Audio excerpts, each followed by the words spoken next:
Hola, buenas tardes. Gracias por estar aquí en una mesa más de diálogos de la Ciudad Química de México. El objetivo de las mesas es que los químicos hablemos de nosotros mismos, de lo que hacemos, en las circunstancias en las que hacemos, y en este particular caso vamos a ver cómo aprendemos y cómo enseñamos. Hoy tenemos el gusto de tener la mesa sobre el futuro de la educación en química y tenemos cuatro expertos. Tenemos al doctor Vicente Talanquer, que le agradezco su participación, a la maestra en ciencias Wendy Fanny Brito Loesa, a la doctora Claudia Erika Morales Hernández y a la doctora Mariana Esquivalceta Rabel. También agradezco a cada uno por haber aceptado y estar en esta mesa de diálogo, destinar el tiempo para platicar sobre cómo aprendemos y enseñamos química. Voy a leer las semblanzas de los participantes y empezaré por la doctora Claudia Erika Morales Hernández, que es profesora e investigadora de tiempo completo de la Escuela de Nivel Medio Superior de Guanajuato, de la Universidad de Guanajuato. Ella es doctora en ciencias en el área de biología experimental y también es maestra en ciencias en el área de biología. Tiene una maestría en educación con enfoque en innovación educativa. También tiene una maestría en docencia universitaria en la educación digital y tiene la licenciatura de químico farmacéutico biólogo. Además cuenta con la especialidad en educación a distancia y en multimodalidad educativa. Su línea de investigación es el uso de las tecnologías en la enseñanza de las ciencias experimentales, estrés académico en estudiantes y elaboración de productos naturales. Tiene diversas publicaciones en libros y revistas y es miembro activa de la red de divulgadores del estado de Guanajuato. Ha impartido talleres, cursos y charlas tanto a niños jóvenes y profesores de nivel básico y medio superior en temas sobre ciencia y uso de tecnologías.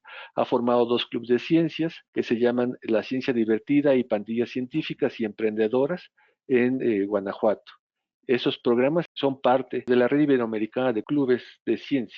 También ha formado dos programas, Chicas por la Ciencia, y donde se promueve la divulgación científica y STEM en niñas y jóvenes en el estado de Guanajuato, y Anatomía Experimental, donde se promueve el autocuidado de la salud en niños y jóvenes. Promueve la investigación y la divulgación científica en el nivel medio superior y en el nivel básico, donde ha desarrollado proyectos que han llevado concursos obteniendo resultados de importancia con la que se ha logrado promover nacional e internacionalmente, ganando medallas platino, oro y plata en Brasil, Costa Rica, Indonesia, Ecuador, Chile y otros. Pues le agradecemos a la doctora Claudia Erika Morales su participación, muchas gracias. Tenemos a la maestra en ciencias Wendy Fanny Brito Loesa, que cuenta con licenciatura en químico farmacéutico biólogo de la Facultad de Química de la Universidad Autónoma de Yucatán y también tiene estudios de maestría en el área de química orgánica por la misma universidad. Ha realizado estancias internacionales de investigación y si bien ha realizado investigación, su mayor participación es en el área de docencia, administración y gestión universitaria como jefa de la unidad de posgrado e investigación, directora de la Facultad de Química de la UADY, creadora y responsable de la coordinación de innovación educativa y apoyo docente de la misma dependencia. Ha sido miembro del H Consejo Universitario de la propia universidad y presidenta de la Comisión Permanente Académica del mismo por 5 años. También ha sido miembro del Comité de Promoción y Permanencia de la Facultad y jurado calificador en diferentes comités externos. Ha impartido más de 60 cursos de docencia a nivel licenciatura en más de 18 asignaturas del área, así como en posgrado. También ha participado en la formación de recursos humanos en licenciatura y posgrado y principalmente en la modificación y creación de planes y programas de estudio de ambos niveles educativos. Ha sido promotora de programas como el concurso estatal de química en Yucatán, Raíces Científicas y Niños Alfa. Actualmente es secretaria de la Sociedad Química de México, está retirada de la Universidad Autónoma de Yucatán y funge como coordinadora del grupo formulador de la revisión y actualización de planes de estudio de la carrera de QFB. Muchas gracias, maestra Wendy Fanny Brito. Posteriormente tenemos a la doctora Mariana Esquivel Zeta Rabel, que obtuvo su doctorado en Ciencias Químicas por la Facultad de Química de la Universidad Nacional Autónoma de México.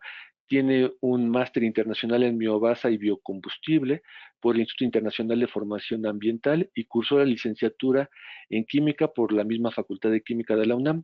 Trabajó como investigadora del Centro de Investigación Rosario Izapa del Instituto Nacional de Investigación Forestal y Agrícola y Pecuarias y ha sido profesora del Colegio Madrid desde el 2009, donde ha participado activamente del proyecto escolar y es actualmente la encargada de la coordinación de formación docente. Su área de interés son las enseñanzas de las ciencias naturales, los grupos de análisis de elección y el conocimiento didáctico del contenido. La doctora Mariana es autora y revisora de libros de texto de educación y artículos de investigación en revistas y congresos de área de la educación química. Actualmente es prosecretaria del Comité Ejecutivo Nacional de la Sociedad Química de México y también es comisionada de Relaciones Internacionales. Finalmente, tenemos el honor que nos acompañe el doctor Vicente Talanquer, quien obtuvo su doctorado en la Universidad Nacional Autónoma de México en 1992 y a partir del año 2000 trabaja en la Universidad de Arizona, donde se dedica a la investigación en educación química. Vicente ha publicado 150 artículos arbitrados de investigación, así como 10 libros de texto para la enseñanza de las ciencias en escuelas primaria y secundaria. Su trabajo de investigación está dedicado a caracterizar las dificultades conceptuales que los estudiantes se enfrentan para utilizar el pensamiento químico en la generación de explicaciones y predicciones sobre las propiedades y comportamientos de sistemas de interés. Su grupo de investigación también explora el impacto de diversas intervenciones educativas sobre el aprendizaje de la química. En 2015 fue promovido a nivel de profesor distinguido de la Universidad de Arizona y ese mismo año fue nombrado profesor del año del estado de Arizona. En 2019 recibió el Premio Nacional en Investigación Educativa otorgado por la Asociación de Presidentes de Ciencias y recientemente recibió en el 2021 el premio de la ACS por logros en la investigación educativa y aprendizaje de la química. Muchas gracias, Vicente. Les agradezco a todos por estar en esta mesa que vamos a tener para dialogar sobre el futuro de la química. En este caso tenemos 4 preguntas, pero podemos romper el orden de las preguntas para poder hacerlo más activo y más dinámico y para poder dialogar entre nosotros y preguntarnos también entre nosotros mismos. La primera pregunta, vamos por ella. ¿Cómo ven la educación actual en la química? Estamos en una etapa pospandemia, donde la pandemia nos cambió los esquemas de educación y de evaluación en química, y además estamos en un proceso de revolución tecnológica y tenemos una competencia los docentes con los teléfonos celulares y otras cuestiones. ¿Cómo ven el estado de la educación? Vamos a empezar como yo los veo en mi pantalla, empezando por el doctor Talanquer, después con la maestra Brito, después con la doctora Morales y al final con la doctora Esquivalceta. Vicente. Um, Creo que es una pregunta difícil porque depende de qué nivel educativo estemos hablando, de qué país, ¿no? De qué circunstancias, de qué escuelas estemos hablando. Pero sin querer ser negativo, yo diría que el estado actual de la educación en química no es muy diferente del estado de la educación en química hace 50 años. Ah, yo creo que la pandemia pensábamos que iba a afectar de manera positiva, ¿no? El estado de la educación, pero finalmente todos sabemos regresar a el estado más cómodo en el que nos encontramos y muchas cosas han vuelto al estado en el que se encontraban antes de que sufriéramos, ¿no? Los cambios impuestos por la pandemia.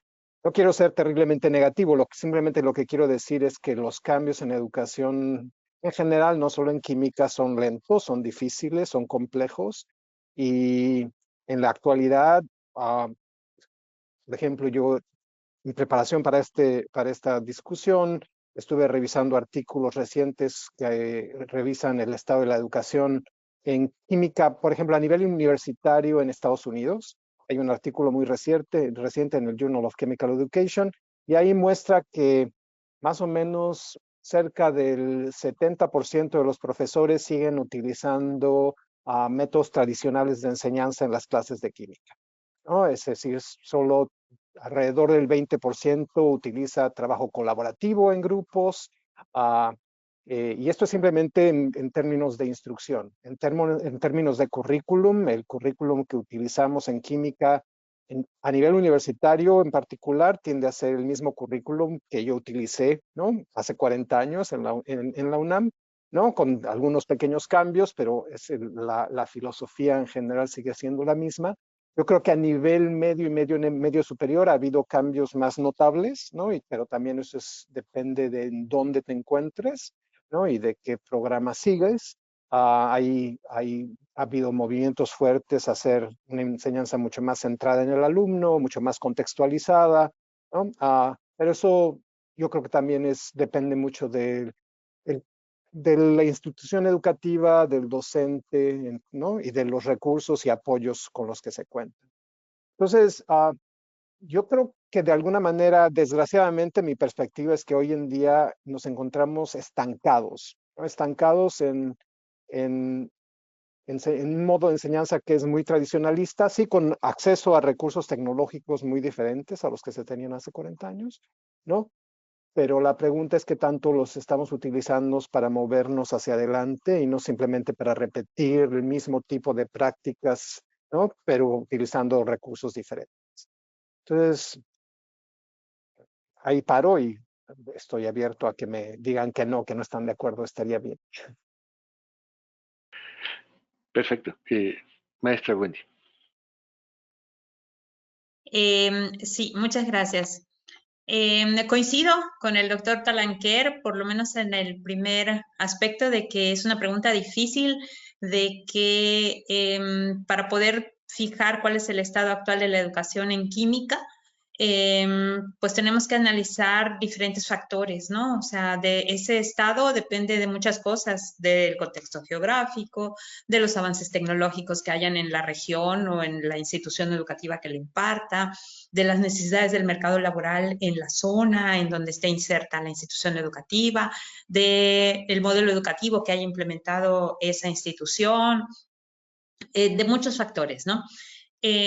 También tiene muchos enfoques por los cuales se puede abordar.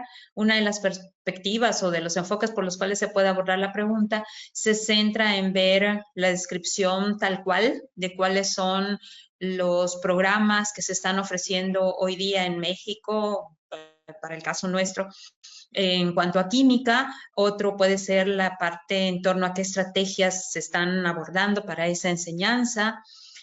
Por el momento, pues yo les voy a dar algunos datos de lo que hicimos en el proceso de evaluación. O sea, como bien decía en la plática antes de iniciar esta charla, estamos en una época en que muchos programas de muchas universidades se están modificando y el de la UADY no es la excepción. Entonces, en este momento les voy a proporcionar algunos datos de lo que encontramos nosotros en esa evaluación que hicimos. Nos pusimos a revisar cuál era el estado actual de los programas de química en las universidades de México, ¿no? Y nos encontramos con que se imparten cerca de 150 programas diferentes de química aquí en México. Solo de aspectos relacionados con la carrera de QFB, que es la que nosotros estamos evaluando aquí en Yucatán, hay 69 programas diferentes que tienen 19 denominaciones diferentes. Esto es, tenemos programas que tienen que ver con nombres como químico farmacéutico biólogo, químico farmacéutico biotecnólogo, químico biólogo clínico, químico clínico, químico bacteriólogo parasitólogo. O sea, hay muchos nombres diferentes y estos programas pues se imparten en todos lados, ¿no? Aquí en el sureste, por mencionar unos ejemplos, pues en la Universidad de Campeche, en Campeche. En Chiapas tenemos por lo menos 3 universidades que imparten programas relacionados con QFB, ¿no? En Oaxaca tenemos 4 universidades que están relacionadas, que imparten programas relacionados con QFB. En Quintana Roo, pues solo tenemos la Universidad de Quintana Roo, pero bueno, al menos hay una universidad en el estado que imparte un programa relacionado. En Tabasco también tenemos 3 o 4 universidades. En Veracruz igual.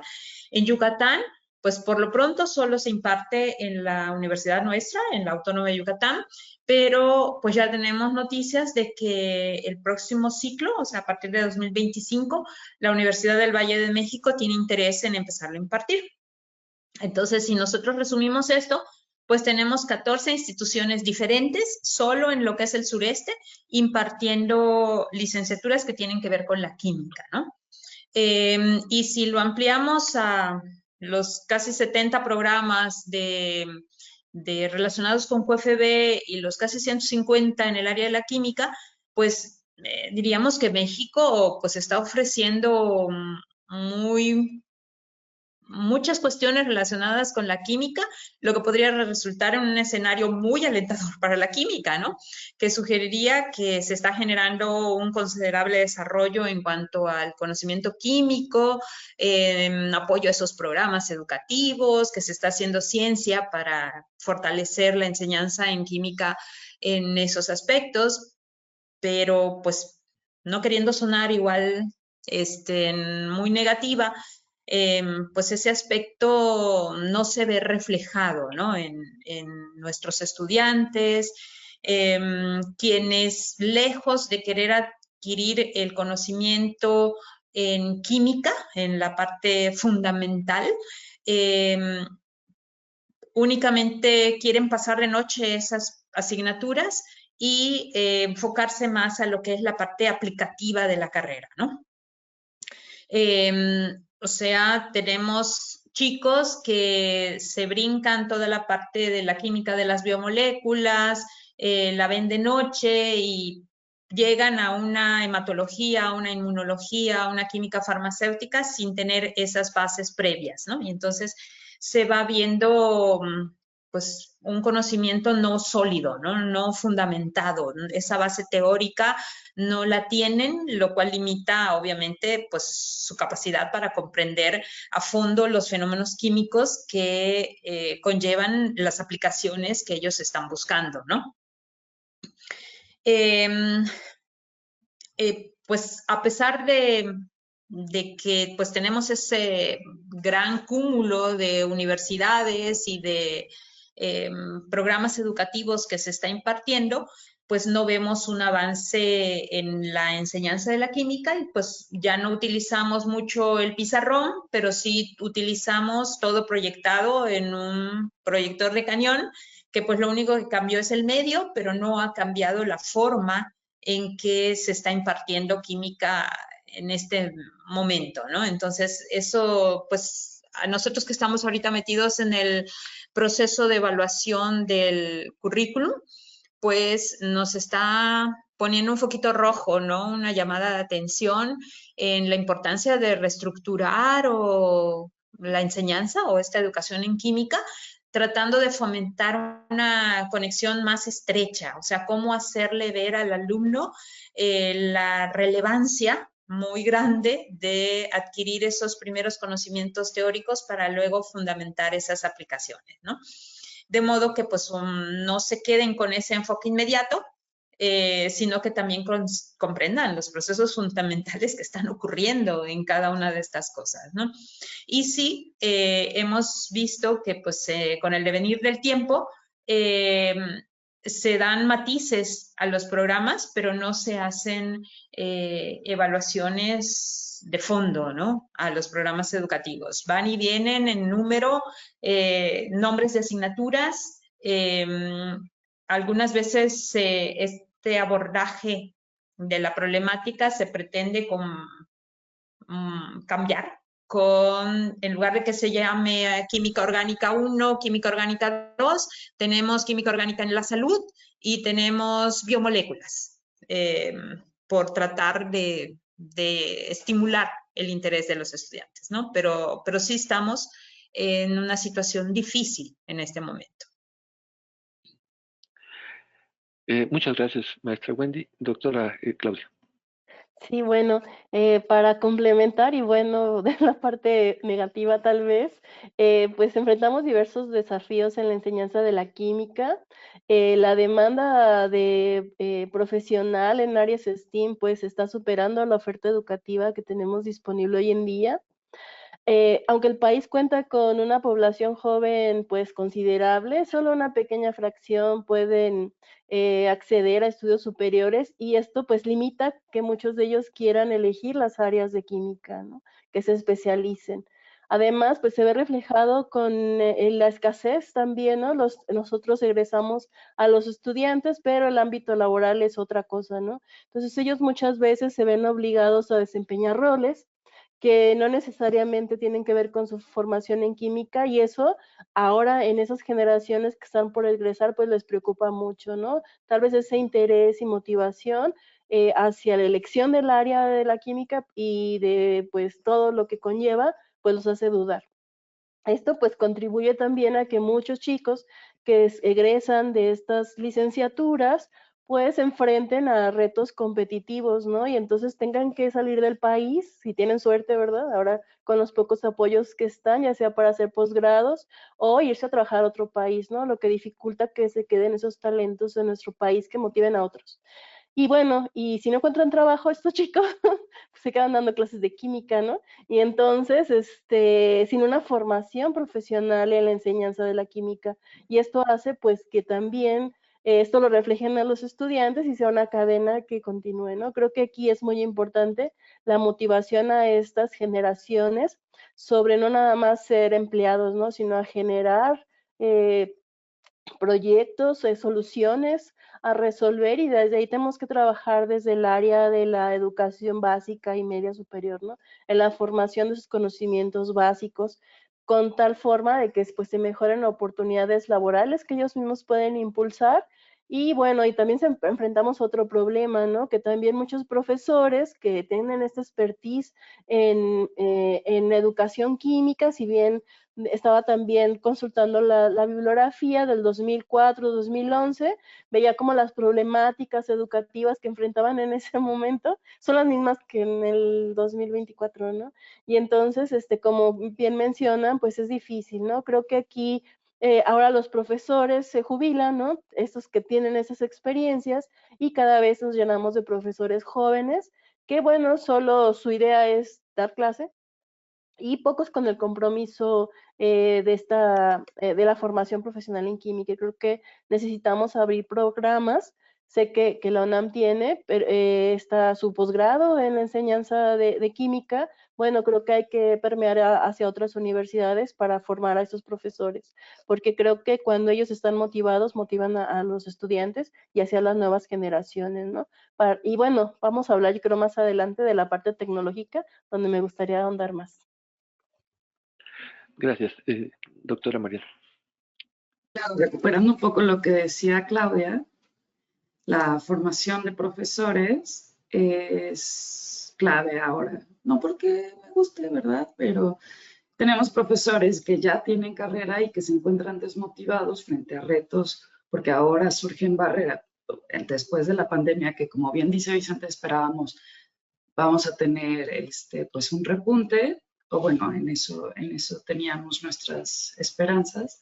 Ahora nos encontramos con, pues hay barreras desde la comprensión de los conceptos y la abstracción de estos, hasta barreras socioemocionales, y esas las encontramos en alumnos y profesores. En educación media superior, el profesor que se encuentra desmotivado, por supuesto, va a tener mayor problema cuando se presente en el aula y cuando quiera interactuar y generar los vínculos que son necesarios para que estas personas que tenemos frente, pues quieran un poco saber más de la química, porque recuerden, esta población no todos están ya convencidos de la química como su futuro, algunos, muchos, estarán buscando carreras en otras áreas, pero no quiere decir que la química deje de ser importante para ellos. Entonces, ¿cómo es que educamos en esta alfabetización química, pero también como propedéutico para llevarlos a la formación superior,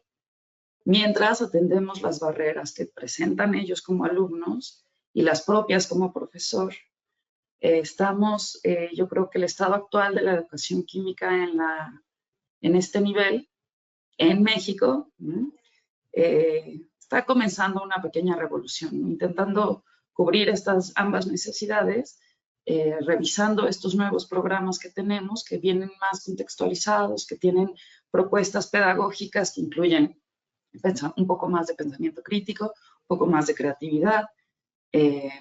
Intentan promover el trabajo colaborativo, llevar estos trabajos por proyecto, pero recuerdan al principio cuando Vicente nos contaba, luego regresamos a lo tradicional.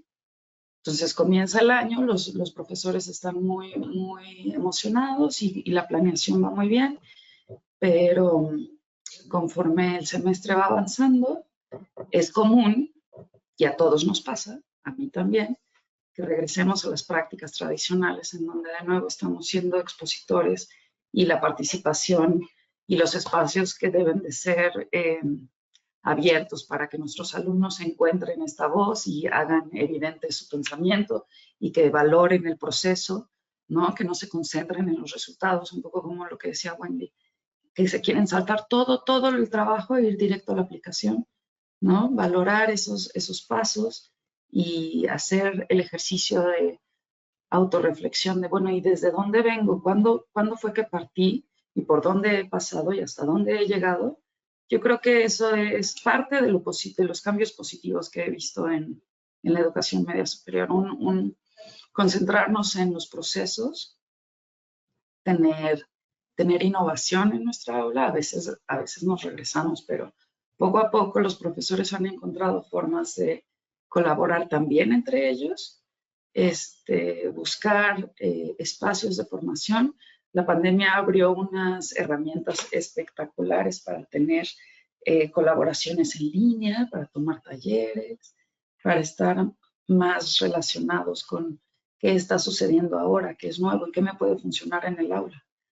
Por supuesto, eso no es válido para todos. Todavía está la brecha tecnológica. Hay generaciones que no pueden accesar físicamente a la herramienta, pero también teniendo los medios, hay profesores que les cuesta mucho trabajo entrar a la era, todo en línea, todo en digital, y necesitan sus herramientas clásicas y tradicionales, y eso, mal que bien, abre no abismo, pero sí hay un pequeño vado ahí de comunicación con los alumnos, porque nuestros alumnos ya nacieron en esta era y no hay manera de que dejen estas herramientas, ¿no? Ellos ya son nativos y es lo que les es natural y lo que les llama. Y bueno, ¿qué decir del acceso a la información y de los recursos que necesitamos para tener este acceso? ¿No? Porque no todas las aplicaciones son gratis y no todos los medios están disponibles todo el tiempo.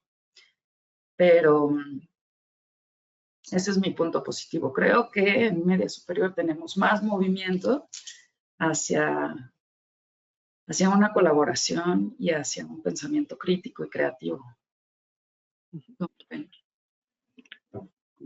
Gracias. Entonces, no sé, como haciendo un resumen de todo, viviendo como, digamos, el ambiente en el que se realiza la educación, el aula, pues tiene varias componentes donde hay tensiones, ¿no? Si el profesor tiene la capacidad de plantear una innovación en su clase, o prefiere estar en la parte tradicional, que es la parte más fácil, como dice Vicente, que es la parte más cómoda, y si no tuvo esta formación previa como docente, sino que es su salida laboral, pues eso dificulta el asunto. Por parte de los alumnos, el no ver algo que esté relacionado con su contexto y con su expectativa hacia el futuro, pues también tiene una problemática, además de que vive en una área tecnológica diferente a la del docente, que eso causa una tensión. Y la tensión entre a veces las autoridades que quisieran que todo ya fuera normal como antes de la pandemia, y exige que todo sea presencial y dificulta lo virtual, o sobre cuál es el contenido relevante, la tensión entre las personas que todo es relevante, mientras que otros dicen, bueno, no, enfoquémonos en algo específico y dejemos opcional lo otro. Entonces es como que muchas tensiones que pasan en un aula. Eh, Eso nos lleva a la siguiente pregunta de cuál es el reto, dónde están los específicos problemas que tenemos que abordar, qué es lo que dificulta que se dé la relación correcta entre el profesor y el alumno, o entre el contenido y el alumno. ¿Cómo ven el asunto? Y empiezo de atrás para adelante. Voy primero con Mariana, después con Claudia, después con Wendy y al final con Vicente. Yo estaba pensando cuando leía las preguntas y al leer esta segunda pregunta, ¿qué problemas hay que superar? Me vino a la mente cómo motivar. Y es que la primera vez que yo dije, qué bárbaro, ¿qué es esto? La química puede que esté súper interesante. Fue cuando tuve experiencias en los laboratorios. La primera vez que me permitieron hacer experimentos y tener estas vivencias. Y hoy, ¿cuántas veces tienen esta oportunidad los alumnos? Entonces, a mi parecer, en educación media superior, encontrar la forma de promover una enseñanza experimental más emocionante, más, con un currículum un poco menos rígido, ¿no? Que les permita a los estudiantes explorar un poquito. Creo que es uno de los problemas que estamos enfrentando hoy. Llevar las prácticas a rajatabla y no poderlas conectar con los contextos o problemáticas que pueden estar presentes y que necesitan o que están buscando la solución, porque existen, ¿no? Los alumnos te preguntan por qué se contamina esta fuente de agua tan rápido, cómo se puede, lo ven en las noticias, cómo podemos mejorar esto, cómo podemos evitar esto. Esas preguntas son preguntas de investigación. Podríamos ayudarles a mover esos contextos y que el currículum no sea tan rígido. Tal vez un currículum más dinámico que le ponga un peso más importante a... Esto es una lista para Santa Claus, ¿eh? Yo entiendo que los recursos son un gran problema cuando quieres hacer una enseñanza experimental así de sólida, ¿no? El espacio, la cantidad de profesores que necesitas, quién va a estar en ese laboratorio, de dónde van a salir los recursos para los reactivos y el material. Y no es fácil, no está en todos lados, pero sí creo que uno de los problemas es que hemos dejado de lado una enseñanza experimental que es súper valiosa. Y aquí lo dejo para dar más pie a mis compañeros y entrar en la tecnología después. Gracias, Sí. Claudia. Sí, pues bueno, igual coincido, la motivación en el aula es crucial, ¿no? Alumnos motivados aprenden mejor, quieren estar en el aula. Y bueno, creo que otro problema al que nos enfrentamos es pues lo que nos da la velocidad de la información, ¿no? ¿Cómo competir con los youtubers, no? Bueno, estaba pensando lo que decía Mariani para no repetir. ¿Cómo nos enfrentamos al youtuber? O sea, y que como profesor también aceptemos, ¿no? Que también hay profesores, youtubers, que son químicos y que hacen todo lo posible por querer llevar esta información de forma más dinámica a estos nuevos estudiantes que tenemos, como dice, para acercarnos a los gustos que ahora tienen, ¿no? Pero, ¿cómo generar este pensamiento crítico que tengan los chicos para poder también discernir en la información correcta de la que no lo es, ¿no? Eso yo creo que ese es un reto al que nos enfrentamos. Como dice, hay que llevarlos al contexto, ¿no? Bueno, ¿por qué tienes que saber química? ¿Por qué en los currículos está? Bueno, porque te vas a enfrentar a leer el contenido de lo que te comes, ¿no? A lo que te medicas, ¿no? Los medicamentos. Entonces, por eso es que tienes que conocerlo, ¿no? Para que no seas engañado y tengas pues como dice, una alfabetización en química, ¿no? Que te permita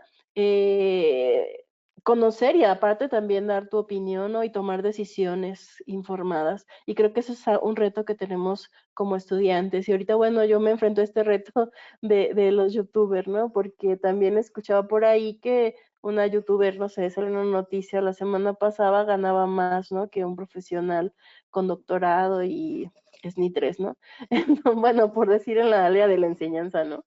Y entonces eso me desmotiva, ¿no? A mí, ¿no? O sea, tanto esforzarte, tanto trabajo, y supongo que a muchos profesores, ¿no? De igual manera. Creo que eso también es algo que tenemos que trabajar para ver cómo podemos trabajar o usarlo a nuestro favor, ¿no?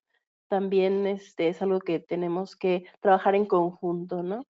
Y bueno, cedo la palabra a Wendy. Gracias, Wendy. Coincido con Mariana y con Claudia en que nos enfrentamos a muchos retos para poder cumplir nuestro objetivo, que es impartir una educación química de calidad, ¿no? Entre los retos a los que nos enfrentamos es, entre otros, el diseño del currículum, ¿no?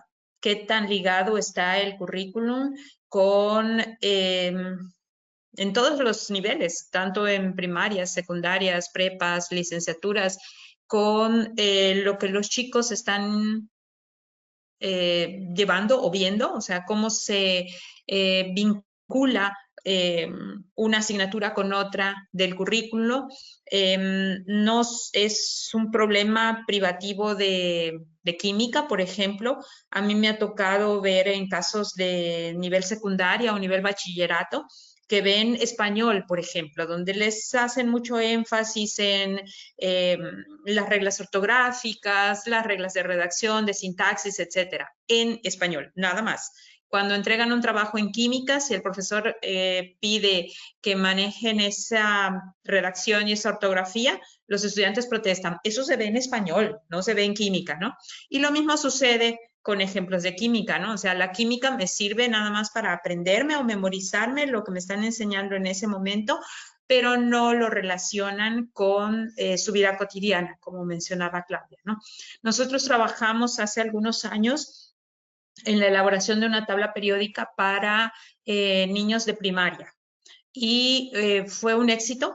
Las primarias donde llevamos a probar el modelo, pues realmente estaban maravilladas porque los niños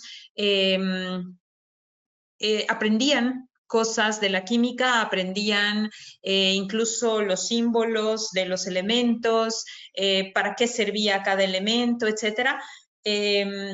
Pero nos decían los profesores, es que eso en el currículo de acá, de las primarias, pues no viene. Se los podemos dar como una actividad lúdica o se los podemos dar de otra forma, pero no lo integran ellos, por ejemplo, a la enseñanza de las ciencias naturales o de las cuestiones que tengan que ver, ¿no?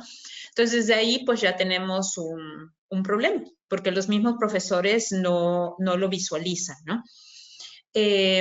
Segundo, que tenemos que ver que se haga realmente el énfasis en que la química es en muchos aspectos una ciencia práctica. Existe la química teórica, sí, pero hay muchas cosas de química que para verlas mejor o para que nos gane esa emoción, como dice Mariana, por hacer las cosas en el laboratorio, pues tienen que hacerse. Y hay muchas escuelas de nivel medio básico, de nivel medio superior, e incluso hay muchas licenciaturas donde los laboratorios están disminuidos al mínimo. ¿Por qué? Por los recursos que consume, obviamente, por el tiempo que se lleva, por muchas cuestiones, principalmente de infraestructura, ¿no? Y entonces eso también hace que no logremos mostrar a los estudiantes que esos símbolos que nosotros les estamos poniendo en una ecuación son cosas que están ocurriendo realmente, ¿no? Y entonces ahí hay otra desconexión de la que se está hablando, ¿no? Y ya en nivel superior, por ejemplo, nosotros en la facultad les enseñamos a los chicos cosas en los laboratorios de docencia y luego llegan y nos dicen, no, es que a la hora que fui a hacer mis servicio social, en mis prácticas, los equipos que se utilizan son otros, pero no se ponen a pensar que los fundamentos son los mismos y que únicamente tienen ellos que ver que están cambiando de forma de equipo, ¿no? Pero no puedo decir si realmente esa desconexión solo es responsabilidad del profesor, ya a niveles de educación superior, donde también el estudiante tendría que tomar su rol, ¿no? de aprendizaje para poder hacer esas extrapolaciones, ¿no? Ellos quieren que exactamente sean los mismos modelos, las mismas marcas, donde ellos aprendieron a hacer la práctica, ¿no? Por así decirlo. Entonces son problemas en ese sentido a la hora de la enseñanza o de la educación en química a los cuales nos estamos enfrentando. Y sí, coincido muchísimo con Mariana y Claudia en que hay mucha disparidad entre lo que son los profesores de no nativos en cuestiones digitales y los profesores nativos. Pero en muchas ocasiones los profesores no nativos están negados a utilizar esas nuevas tecnologías y eso se transmite al estudiante, de modo que muchas veces los estudiantes utilizan las nuevas tecnologías para cuestiones sociales y para cuestiones lúdicas y buscan y encuentran lo que quieren y hacen lo que quieren, pero no le pidas que lo aplique para una asignatura porque ¿y cómo se hace? ¿Y dónde lo busco? ¿Y cómo lo hago? Y a veces los profesores más jóvenes pues traen una falta de experiencia en lo que es la docencia, en que no han tenido esa formación o esa capacitación en torno a esto y pues tampoco lo aplican, ¿no? Alguien nos decía en alguno de los cursos que tomé hace miles de años y que en ese entonces ya era un problema, imagínense hoy, que nos decía, bueno, ha cambiado el quirófano donde se operan a los pacientes, ha cambiado el laboratorio donde se hacen las pruebas de los análisis clínicos, ha cambiado el laboratorio farmacéutico donde se producen los medicamentos, han cambiado todas esas áreas y obviamente todos esos profesionales tienen que cambiar, pero el salón de clase sigue siendo en esencia lo mismo y la forma en que nosotros tratamos de enseñar a los chicos es la misma. Y entonces, pues obviamente ellos ven esa desconexión de nuevo entre lo que es su vida y la escuela. La escuela está ahí como muy atrasada, ¿no? Y eso pues no solo es privativo de la química, pero sí en la química se ve muy reflejado, ¿no? Hay profesores hoy día a los que se les habla acerca de las cuestiones de la química relacionadas con la nanotecnología o con la industria 4.0 y qué es eso, ¿no? Entonces, siento que uno de los grandes retos a vencer es precisamente atender todas esas desconexiones que se presentan entre lo que es la química y su enseñanza, ¿no? En todos los aspectos. Gracias, Wendy. Vicente. Bueno. Yo coincido, yo creo que de alguna manera yo separaría entre problemas o retos que son a nivel sistémico o estructural, ¿no? Es decir, falta de recursos. En educación en general siempre faltan recursos, la mayoría de los gobiernos no invierten lo necesario, ¿no? en cuestiones educativas, entonces sin apoyo, sin recursos es difícil implementar cambios y sostener cambios.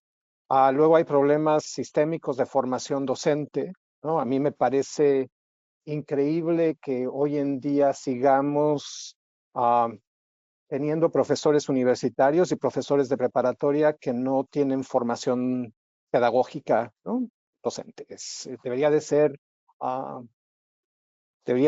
algo que no tolerable, ¿no? Es decir, no debía de ser posible, pero es un problema sistémico, institucional, ¿no? Estructural, que es difícil de resolver. Y luego hay problemas que son quizás más locales en términos de instituciones, que es conceptualizaciones anquilosadas del currículum, la enseñanza, la evaluación, ¿no? O sea, yo creo que se ha mencionado de diferentes maneras.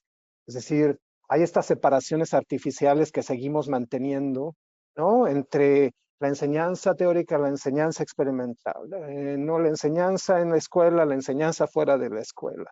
¿No? En un mundo en donde los problemas que estamos enfrentando también son problemas complejos, interdisciplinarios, y hay una distancia enorme entre cómo se hace la ciencia y cómo se enseña la ciencia, ¿no? Es decir, la realidad de los problemas que nos interesan a nosotros como investigadores, ¿no? Y cómo trabajamos como investigadores no se manifiesta en las aulas en donde seguimos enseñando de manera muy tradicional, de manera separada entre, ¿no? Aquí aprendes sobre los átomos y aquí haces un experimento. Hay separaciones que no debían de existir. Yo creo que hay resultados en investigación educativa que muestran que esas maneras de enseñar no promuevan aprendizajes significativos, pero seguimos insistiendo porque pareciera que no podemos imaginar otras formas de enseñar, otras formas de conceptualizar la química. Entonces, para mí esos son problemas que tienen que ver desde con el individuo, el docente, la institución y luego el sistema en el que estamos. Y no quiero que sean insuperables, no creo que sean totalmente insuperables, pero estamos como atrapados en estas formas de pensar que son muy difíciles de cambiar. El problema es quién puede cambiarlas, ¿no? O cómo cambiarlas, o cuál sería el camino para cambiar estas situaciones. Y a veces son cosas locales y a veces son cosas de tendencia. Y nada más veo, por ejemplo, la educación en competencia, por competencias, cuando todos los currículums se fueron hacia competencias. Y ahora vamos de regreso hacia el otro lado. Pero sí hubo una tendencia, sí hubo un movimiento que hizo que todo se moviera para ese lado, ¿no? No sé, nada más regreso a ese punto con Vicente y pasamos a la siguiente pregunta. Mira, yo creo que, o sea, siempre ha habido tendencias, ¿no? Tendencias educativas, es decir, la enseñanza por competencias, ¿no? La enseñanza basada en proyectos, la enseñanza basada en problemas. El problema es que estas tendencias nunca han sido lo suficientemente fuertes como para cambiar el sistema en sí. Siempre, ¿no? Hay como esta atenuación. Las tendencias vienen, la contextualización, la enseñanza, ciencia, tecnología, sociedad, ¿no? Tenemos todas estas ideas, ¿no? Ahí, y la resistencia es tan enorme que hay una atenuación que nos hace regresar, ¿no? A estas formas de enseñanza tradicionales, conceptualizaciones tradicionales del currículum. Y yo no tengo la solución. Yo sé que eso pasa tradicionalmente, ¿no? Tradicionalmente vienen estas tendencias y siempre hay como un regreso hacia estas visiones de el conocimiento es fundamental y los estudiantes tienen que aprender de esta manera. Y no es imposible que no aprendan orgánica 1, 2, 3, 4 y 5 porque se van a morir si eso no sucede, ¿no? Siempre hay esta regresión y cómo superarla yo creo que requiere formación docente y espacios de colaboración y de discusión docente, ¿no? Es decir, donde haya estas oportunidades para que podamos tener estas conversaciones, estas discusiones y, por supuesto, también tener los apoyos para implementar cambios, ¿no? Que vayan en la dirección en la que los docentes piensan que deben ir, ¿no? Pero bueno, a lo mejor otras personas tienen otras ideas. Sí, es como pasa en varias cuestiones de la vida, ¿no? El sistema adopta una tendencia y encuentra la manera de que quede como en maquillaje o como en la fachada y dentro de la casa sigue dándose lo mismo, ¿no? Una de las cosas que llama mucho la atención ahora es el conflicto con la tecnología, ¿no? De que estamos compitiendo contra el teléfono celular o qué hacer ahora con la inteligencia artificial, de que los alumnos puedan utilizarla o cómo los maestros pueden apoyarse o hay tendencias en el que el profesor llega con una canasta y pongan su celular todos en la canasta, me los voy a llevar para que ustedes trabajen aquí, o hay otros que les mandan todo por el teléfono para tener ocupado el teléfono y que no lo utilicen en otra cosa. Entonces vamos a la siguiente pregunta. ¿Cómo impactan y cómo impactarán las nuevas tecnologías en la educación? Y vamos de regreso, vamos primero con Vicente y vamos hacia Wendy, Claudia y María.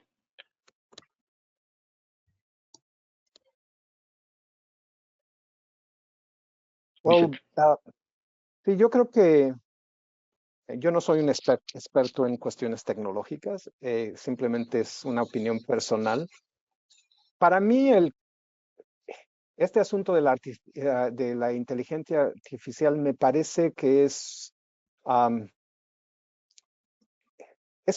puede ser un cambio radical. Es decir, no es una nueva tecnología como las que concebimos, no es como un celular, no es como una computadora, es la primera vez que se ha generado algo que tiene la capacidad de crear, ¿no? de crear cosas, ¿no? Y eso es increíble. O sea, yo estoy sorprendido de lo que esta nueva herramienta es capaz de generar en estas etapas iniciales, porque realmente está en pañales y es sorprendente, ¿no? Lo que es capaz de hacer. Yo creo que tiene una gran capacidad para revolucionar la manera en la que uno se enfrenta con el conocimiento, ¿no? Cómo se da la enseñanza. Ah, lo que me preocupa es que el acceso a estos recursos puede generar brechas incluso mayores a las que existen hoy en día en el acceso a la tecnología. ¿No? Es decir, ¿quién va a tener acceso a ¿no? A estos recursos, a utilizarlos de una manera para crear, ¿no? Situaciones de aprendizaje, espacios de aprendizaje? Me parece que muy fácilmente se puede convertir en cuestiones de elite, ¿no? ¿No? ¿No? Estas herramientas se utilizan de una manera muy particular en ciertos grupos y luego el resto de la población, ¿no? Pues tiene como la versión si es que tiene acceso, porque yo creo que pronto, ¿no? Las barreras se impondrán en términos de costos y cosas así. Yo creo que tiene una enorme potencialidad, particularmente la inteligencia artificial. Yo creo que lo que uno puede hacer con estas herramientas, ¿no? Y lo que proporcionan en términos de acceso a información, a procesamiento de información, ¿no? A generación de ideas, etcétera, es impresionante. Yo creo que no podemos ignorarlas, yo creo que debemos incorporarlas en la enseñanza de la mejor manera, de la manera más productiva. No podemos pedirles a los estudiantes que no las usen, es imposible y sería verdaderamente les estaríamos haciendo un terrible mal, ¿no? En el sentido de ignorar lo que puede venir.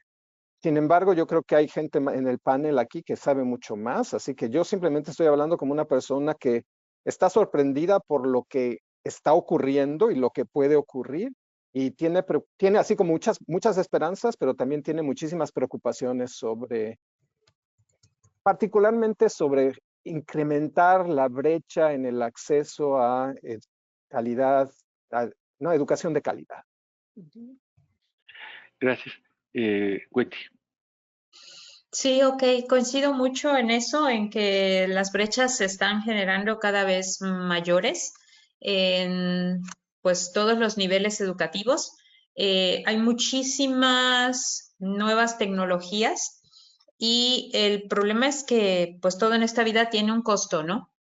Ese costo no necesariamente es económico, pero sí todo en esta vida tiene un costo. Y cuando el costo es económico para las cuestiones de educación, pues sí nos genera mucha limitante, ¿no?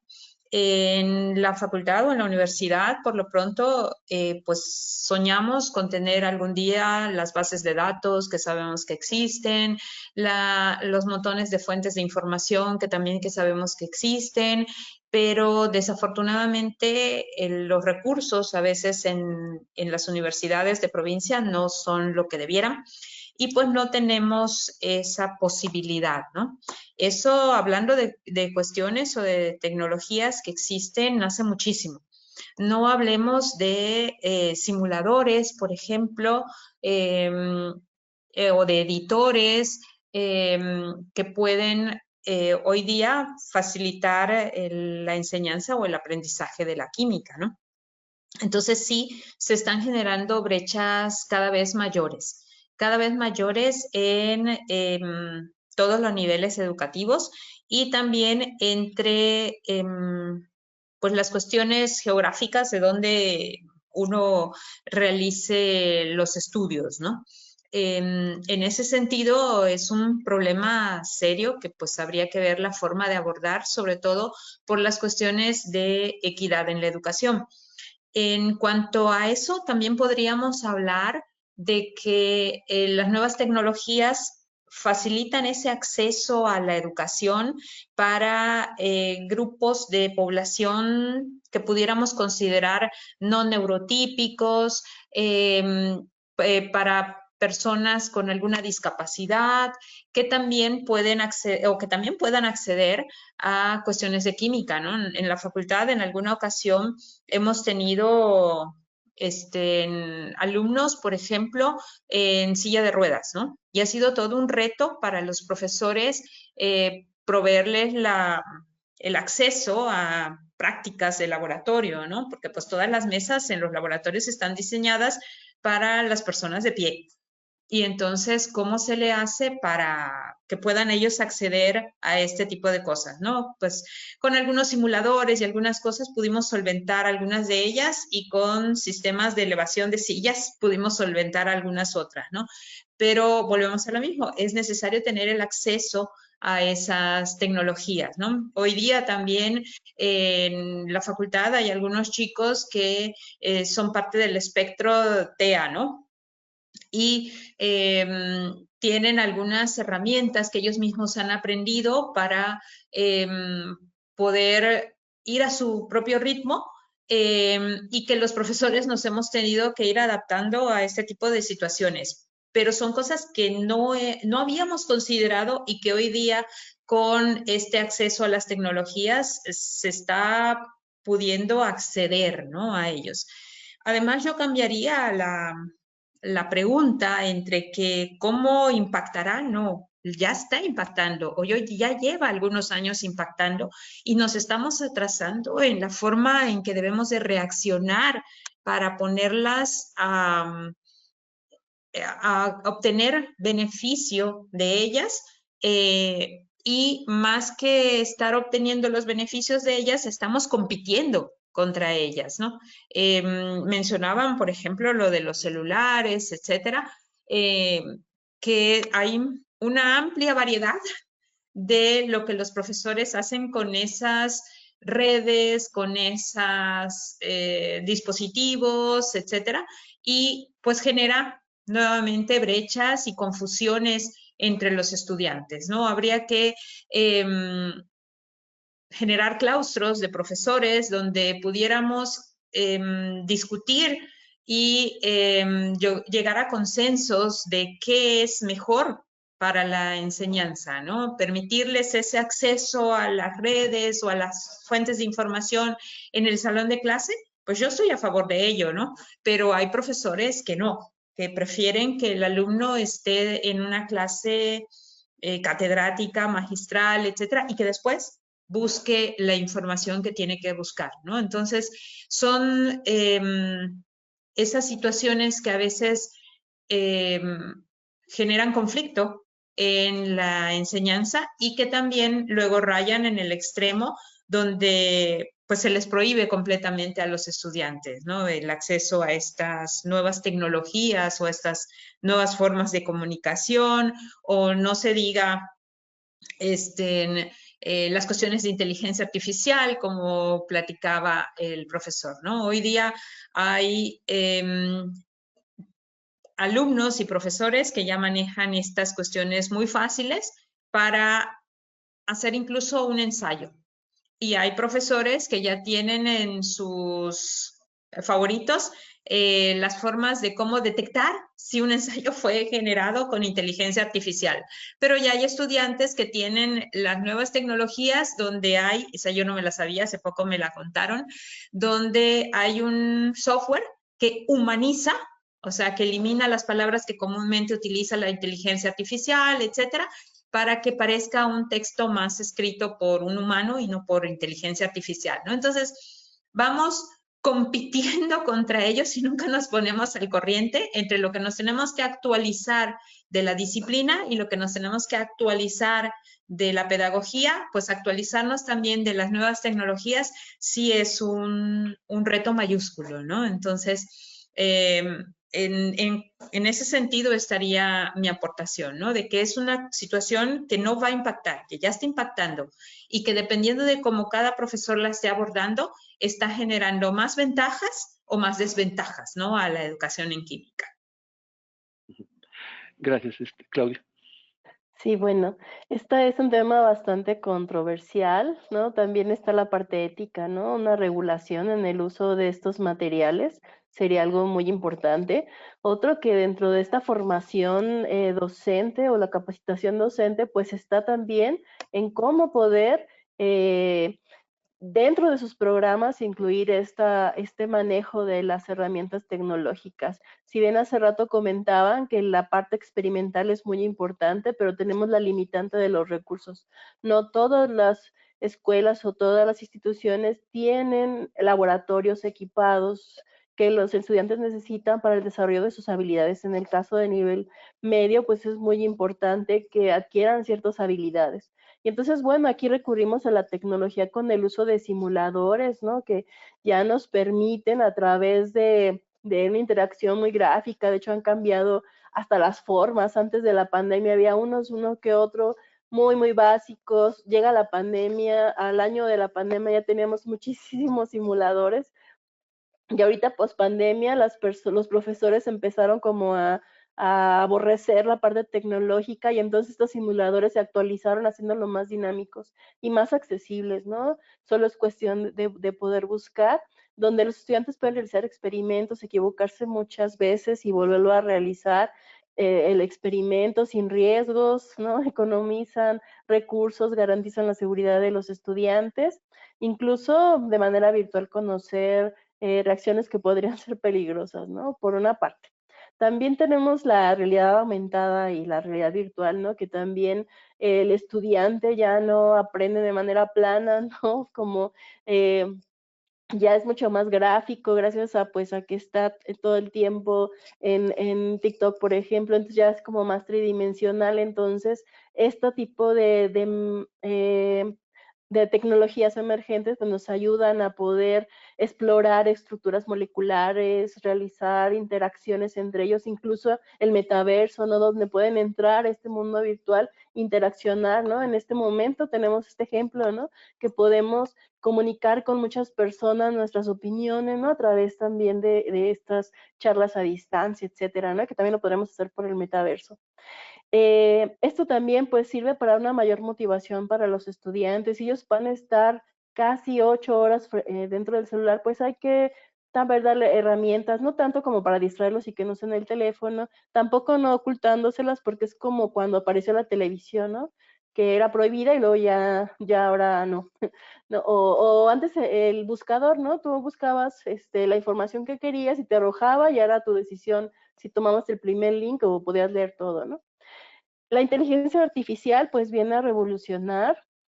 Creo que si nos capacitamos de manera adecuada y ingresa a nuestros currículum, pues sería una ventaja, ¿no? En realidad, por ahí en el Congreso de Química, por ahí en una de las charlas nos comentaban que a través del chat, que aunque sabíamos que las versiones anteriores tenían información bastante antigua y que se alimenta de lo que uno le va diciendo que busque, ¿no? El arreglo de palabras, las nuevas versiones, ya podemos meter, por ejemplo, un trabajo de un estudiante en específico, decirle que identifique tales características y entonces ya nos da tutorías personalizadas donde nos dice cómo ha progresado el estudiante en ese trabajo, cuáles son las necesidades que ese estudiante en particular tiene. Un profesor que tiene 40 estudiantes, pues difícilmente va a poder identificar esas características y creo que esta es una de las ventajas que nos puede ayudar para poder encontrar, por ejemplo, áreas de problemas, ¿no? Que podemos solucionar en el aula. Sí, Por ahí algo que podría estar no tan en favor, es que aquí tomé mis notas, es trabajar esa transversalidad también utilizando la inteligencia artificial como bien mencionan.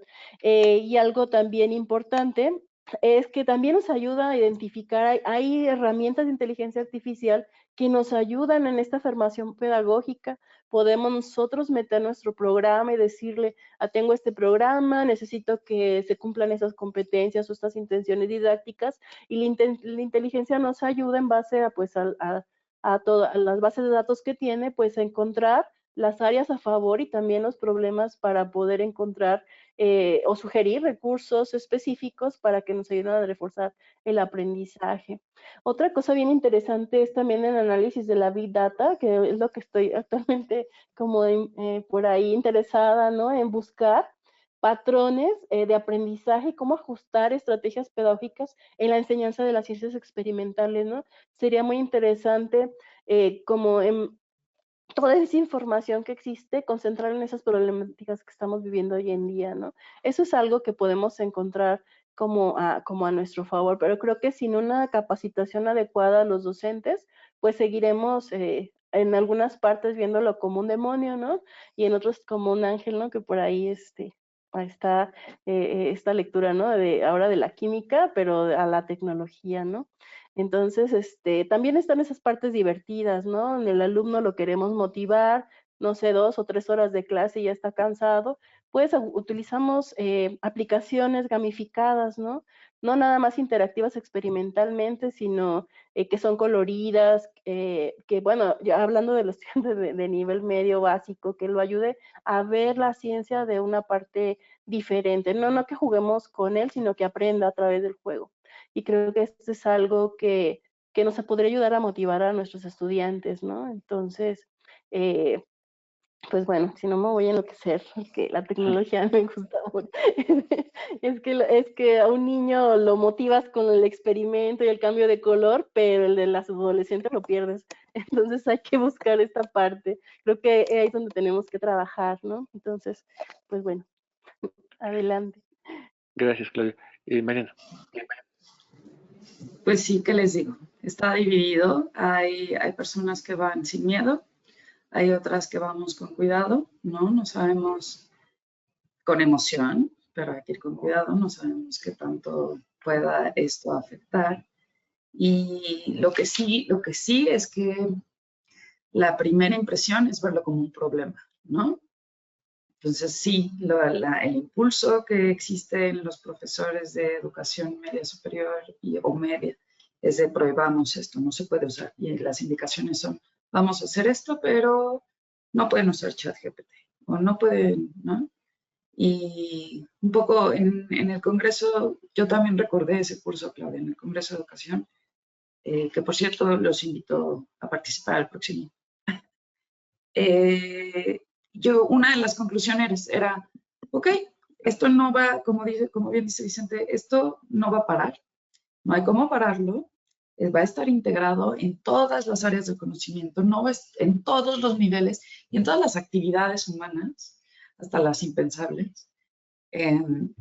Así que no lo veamos como un problema, ¿no? Mejor hagamos un esfuerzo por utilizarlo de manera responsable, ¿no? Y entonces, ¿cuáles serían las formas en que esta herramienta, que es una herramienta, puede aportar a mi crecimiento en esta área, ¿no? En esta parte personal o en esta mi formación. Así que una regla podría ser, que es lo que hemos platicado con nuestros profesores, ok, esta herramienta se puede utilizar siempre y cuando tú ya tengas ese conocimiento. Así que lo que salga de esa herramienta tenga que pasar por tu filtro y tú seas el evaluador de qué viene ahí, ¿no? Y entonces esta información que genera la herramienta de la inteligencia artificial no se tome como viene, ¿no? Que sí pase por un proceso en donde los alumnos dicen, esto es una tontería, o en fin, ¿no? Y entonces aprender de nuevo construyendo el conocimiento, pero sin confiar todo en aquello, que siga pasando por mi esfuerzo y mi proceso. Y después valoren qué de bueno, qué de malo, ¿no? esa plática estuvo muy interesante. Así que cuando estábamos platicando de problemas que hay que superar, eso, hay que superar la resistencia a estas nuevas. La verdad es muy emocionante. Sí, está pasando algo rarísimo que yo pensé que iba a suceder hasta que yo estuviera muy viejita, ¿no? Lo veía yo en las películas y muy emocionante. Así que uno de los problemas que no mencioné hace rato es eso, promover que exista un uso responsable de estas nuevas herramientas. ¿Ver? Gracias.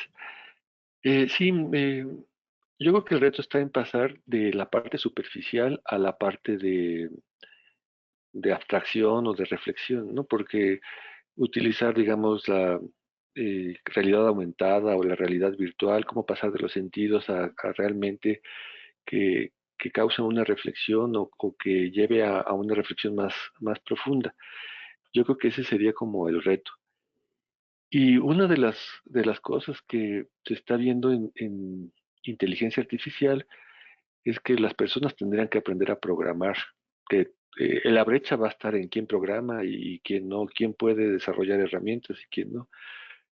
Eh, Estaba en una plática con alguien que es experto en inteligencia artificial y me decía que lo peor que se puede hacer es generar una materia que se llame programación, ¿no? Que es más bien como una manera de currículum oculto en el que en física y en matemáticas se utilicen eso de manera natural y a lo mejor también con inteligencia artificial en lugar de tener una materia que se llama inteligencia artificial en química, que fuera parte del currículum oculto en todas las materias.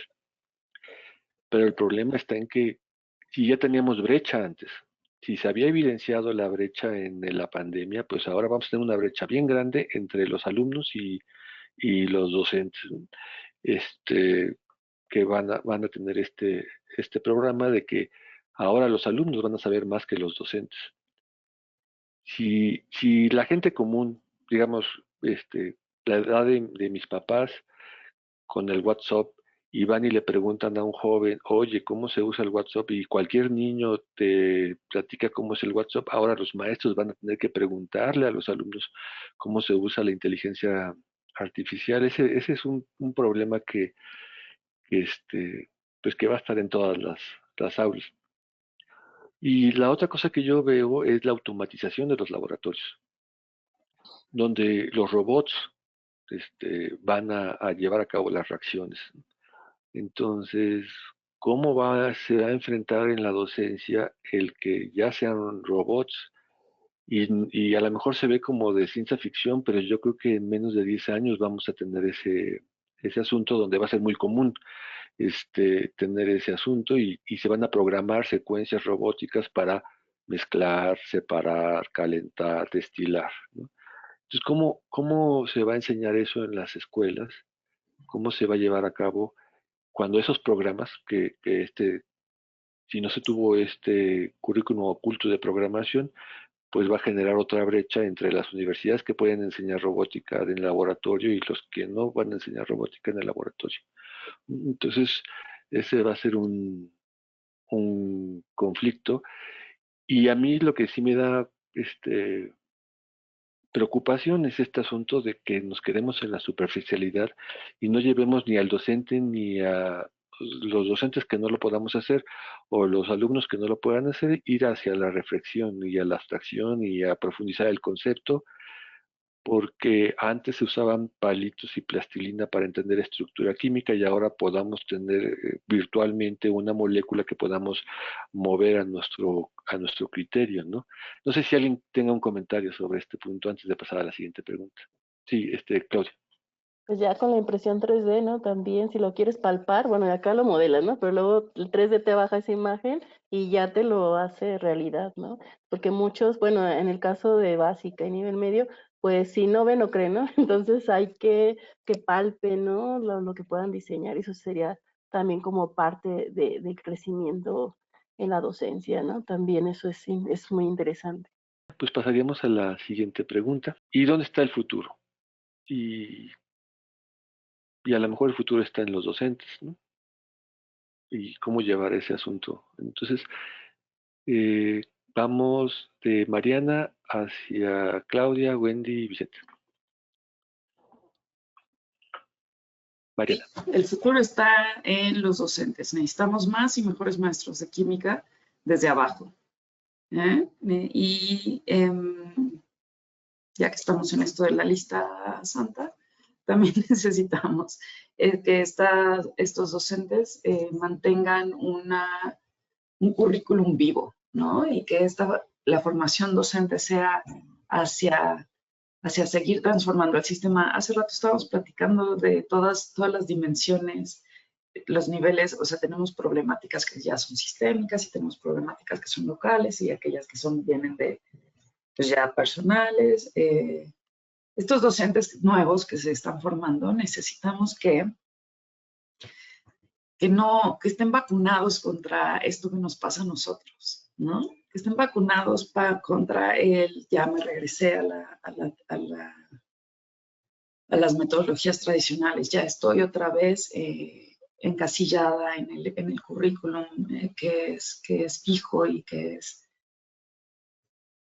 inamovible, ¿no? Necesitamos estos docentes que se formen, se muevan para mantener vivo el currículum y entonces esto que nos quejamos que para nuestros alumnos de repente la química no es relevante, no suceda. Ese es espero, un futuro para los docentes. Y para las aulas que sean, necesitamos, me parece, en educación media superior, aulas que sean espacios donde sucedan planeaciones integrales, interdisciplinarias. Nosotros podemos jugar con otras áreas del conocimiento. Eso ayuda a hacer los vínculos necesarios para no solamente remarcar la relevancia de la química, sino que ayuda a promover este pensamiento crítico y creativo y, como decía Claudia, a nadie nunca les va a ver la cara. Y si se la ven, se van a dar cuenta de inmediato, ¿no? La química resuelve y te da esta herramienta para entender los fenómenos, darles una explicación y ver un poco más allá de lo que se muestra en la superficie. Mejores recursos.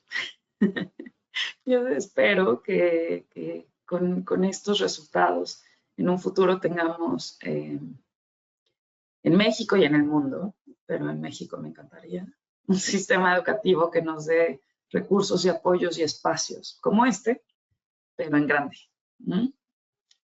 Así que, no sé, espero mucho del futuro de la educación. Perfecto, Claudia. Sí, bueno, también algo que se llama realista, ¿verdad? Sí nos enfrentamos a grandes retos y creo que, como dice Mariana, docentes transformadores es lo que necesitamos, ¿no? Que sean comprometidos, sobre todo en esta área de la química, ¿no? Que dejen a un lado esas tareas maratónicas, ¿no? Que el estudiante haga 118 tarjetas escritas por ambos lados, ¿no? Que el alumno va a dejar ahí aventado, ¿no? Ser como más conscientes, utilizar estas herramientas tecnológicas a nuestro favor, pero también trabajar en otras áreas, ¿no? Ahorita viene la transformación curricular para el nivel medio, que ya empezó en varias instituciones del país. Estamos asustados un poco porque ya vamos a trabajar sobre la transversalidad en realidad, ¿no? Lo que le llaman progresiones. No sabemos cómo resulte esto, pero tenemos mucho ánimo en que podamos generar este pensamiento crítico, trabajo colaborativo real, pero tenemos también enfocarnos en dos cosas bien importantes. Sí, las herramientas tecnológicas, la inteligencia artificial ahorra mucho tiempo, ¿no? El que tenemos frente a aula. Igual y ahí pues las políticas públicas y las instituciones, pensar que puede utilizar menos recursos, ¿no? Viéndolo de esa forma. Pero centrarnos también en la lectura de comprensión, ¿no? Que muchos estudiantes están perdiendo. Creo que el futuro es trabajar en esta parte que se perdió, que se ha perdido. Y bueno, creo que algo que yo esperaría del futuro es que, como les comentaba, esto de estos artículos que están publicados 2004, 2011, 2024, dicen exactamente lo mismo con diferentes palabras, que en el 2025, 2026 sea el siguiente paso, ¿no? Creo que con todo lo que tenemos se podría lograr. Bueno, eso es todo. Gracias. Wendy. Sí, efectivamente yo, igual que Mariana y que Claudia, considero que es un enorme reto esta situación de la educación en química, pero creo firmemente que debe de empezar a permear desde la más temprana edad, ¿no? Empezar a darles conceptos para una alfabetización en química que es cada día más necesaria, ¿no? Para que ellos entiendan o comprendan lo que está sucediendo hoy día, ¿no? Para que también se vaya eliminando ese temor en cuestión del odio a la química que se tiene, que se odia la química porque genera mucho mal al medio ambiente, ¿no? Pero también genera mucho bien y eso es lo que no le hemos sabido comunicar a estas generaciones, ¿no? Ni las antiguas ni las nuevas. Que además es muy difícil de estudiar, o sea, alguien que estudia química, pues es así como que un fenómeno, ¿no? Entonces, todas esas etiquetas tenemos que irnoslas eliminando, tenemos que ir buscando que sea más el cotidiano, que la gente comprenda que esto es algo con lo que vivimos y que sirve para que vivamos. Entonces, comprendiendo eso o asumiendo esa postura, pues sí, el futuro de la educación en química pues se visualiza muy bueno, ¿no? O sea, muy dinámico, muy adaptativo, porque pues vamos avanzando en química, pero también se va avanzando en las otras tecnologías que pues tienen una relación dual, ¿no? O sea, nosotros producimos nuevos materiales en química para que se puedan generar esos nuevos dispositivos con los que la gente se comunica y que nos sirven para enseñar en el salón de clase, ¿no? Entonces, eso me habla también de la situación que tiene que ser pensar en la interdisciplinariedad, o sea que debemos dejar de pensar en esa separación de ciencias tan formal y que vayamos transitando en esos medios para ir realmente integrando unas con otras, ¿no?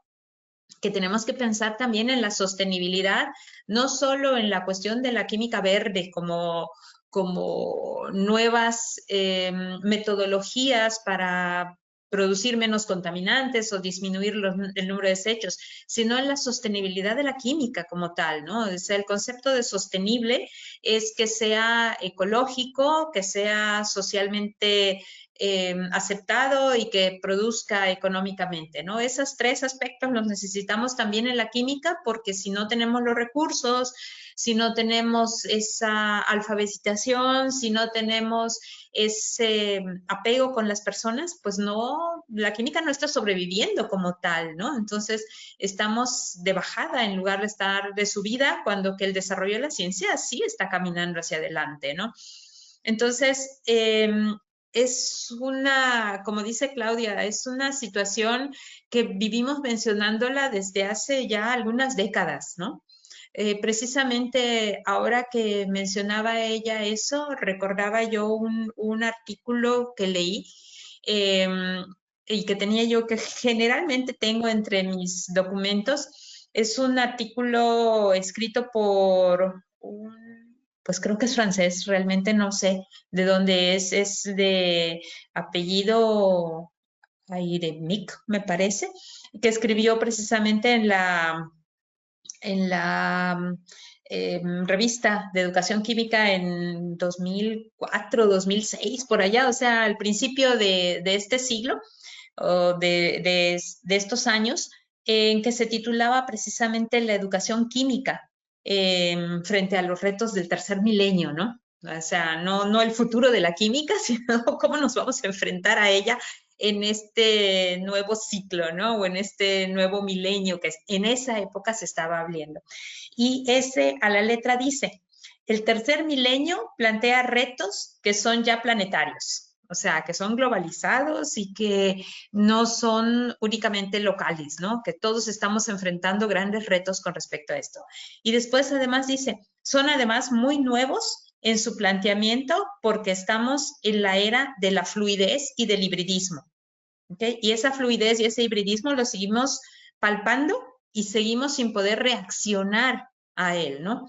En la cual los territorios científicos son interdisciplinarios, los valores cambian y conviven diversos factores que si se relacionan no lo hacen de manera lineal, sino cibernética. ¿Okay? Eso lo escribió él, no me acuerdo si 2004, 2005 o por allá. Y hoy día, pues, cae igualito, ¿no? Sigue siendo vigente y eso ya tiene 20 años, ¿no? Entonces, tenemos que reaccionar ya. O sea, el futuro ya nos está alcanzando. Ya no podemos decir que es algo para muy a futuro, ¿no? O sea, hace igual unos 10, 12 años, ya no recuerdo, asistí a un congreso de educación, de enseñanza, y un investigador americano, me parece, de apellido Katz, presentó un video en el que hablaba de la educación al 2025 y decía que iban a haber libros en los sitios de internet y que ya las universidades iban a ser diferentes y que se iba a contratar actores para filmar videos para que se dieran las clases. Entonces ahora me acordaba de él cuando Claudia mencionó lo de los youtubers, ¿no? Que ahí ellos sí consiguen transmitir su mensaje y nosotros no. Entonces, pues es algo que él planteó hace muchísimos años y que hoy día está sucediendo, ¿no? Entonces tenemos que ver cómo innovar realmente, ¿no? Pero el futuro, pues espero que sea promisorio, ¿no? Siempre y cuando lo podamos enfrentar como debemos. Perfecto. Vicente. Yo coincido con lo que se ha dicho. Yo creo que yo separaría mis deseos en dos partes principales. Una es la educación media y media superior, porque ahí formamos gente que no quieren ser necesariamente profesionistas de química. Y yo creo que ahí entonces los objetivos y las esperanzas deben ser distintas. Y a lo mejor es controversial, pero mi esperanza es que la química desaparezca. Desaparezca como disciplina independiente, porque como mencionó Wendy, los problemas de interés hoy en día son problemas complejos que requieren colaboración, interdisciplina, etcétera. Y yo creo que los estudiantes se beneficiarían con una enseñanza mucho más interdisciplinaria centrada en el análisis de problemas, ¿no? Donde por supuesto la química siempre será central. Si uno piensa en la mayoría de los problemas que enfrentamos hoy en día, son problemas que tienen un origen químico y que seguramente requerirán soluciones químicas, pero que insistir en separar a las disciplinas simplemente reenfatiza este enfoque en el conocimiento en lugar de en el desarrollo de habilidades de pensamiento crítico, resolución de problemas, imaginar futuros, reflexionar sobre el futuro, soluciones, ¿no? Enseñanza basada en el diseño, etcétera. Que yo creo que eso se dan mejor cuando las disciplinas se enseñan con base en contexto, con base en la necesidad de aprender para resolver un problema. Para mí es distinto pensar en el futuro cuando se está pensando en la formación de profesionistas que quieren ser químicos, porque ahí entonces las necesidades son diferentes, ¿no? Y los objetivos son diferentes.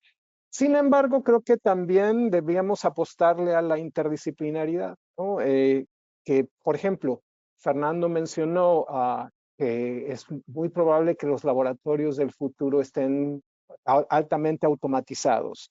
Es cierto, ¿no? Pero eso no requiere que yo tenga que saber cómo programar esas máquinas, ¿no? Podría colaborar con alguien que tenga conocimientos de robótica y ¿no? ¿Por qué vamos a ser simplemente nosotros los que tenemos que saber todos y nosotros los que debemos de ser especialistas en inteligencia artificial? ¿No? Debíamos de reconceptualizar lo que significa ser un experto hoy en día. Hoy tenemos acceso a gran cantidad de información, ¿no? Con solo teclear, ¿no? Miren, hoy en día yo ya no balanceo ecuaciones químicas, yo ya no hago cálculos estoquiométricos, yo ya no me pregunto cómo se llama este grupo funcional o cómo se llama esta sustancia. Si me interesa saber, tecleo en Google y le pregunto, ¿no?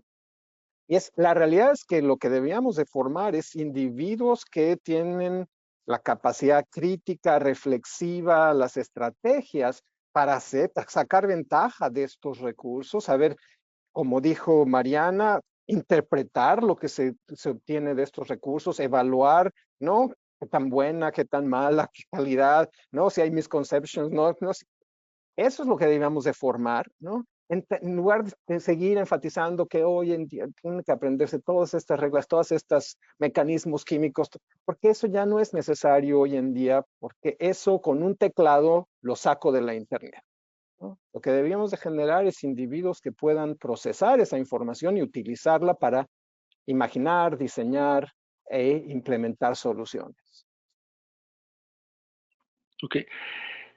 Sí, en realidad es la tensión ahorita es entre qué es el contenido relevante y cuál no, y cuáles son las estrategias. Y a mi parecer está ganando esta parte de que todos tienen que saberlo todo, ¿no?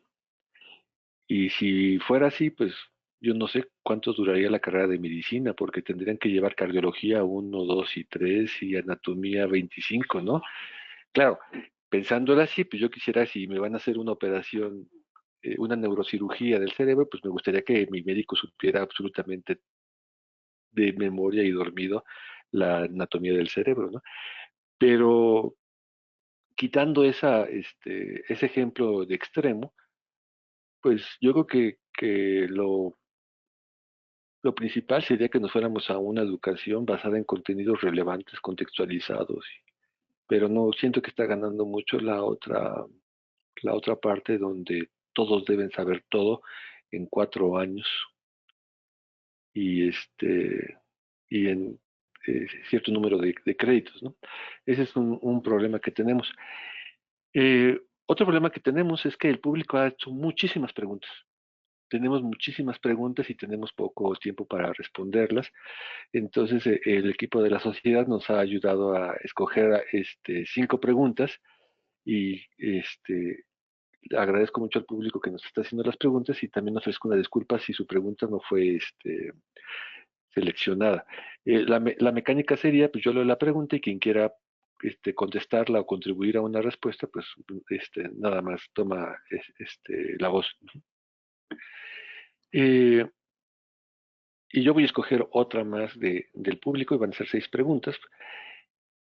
Una se le hace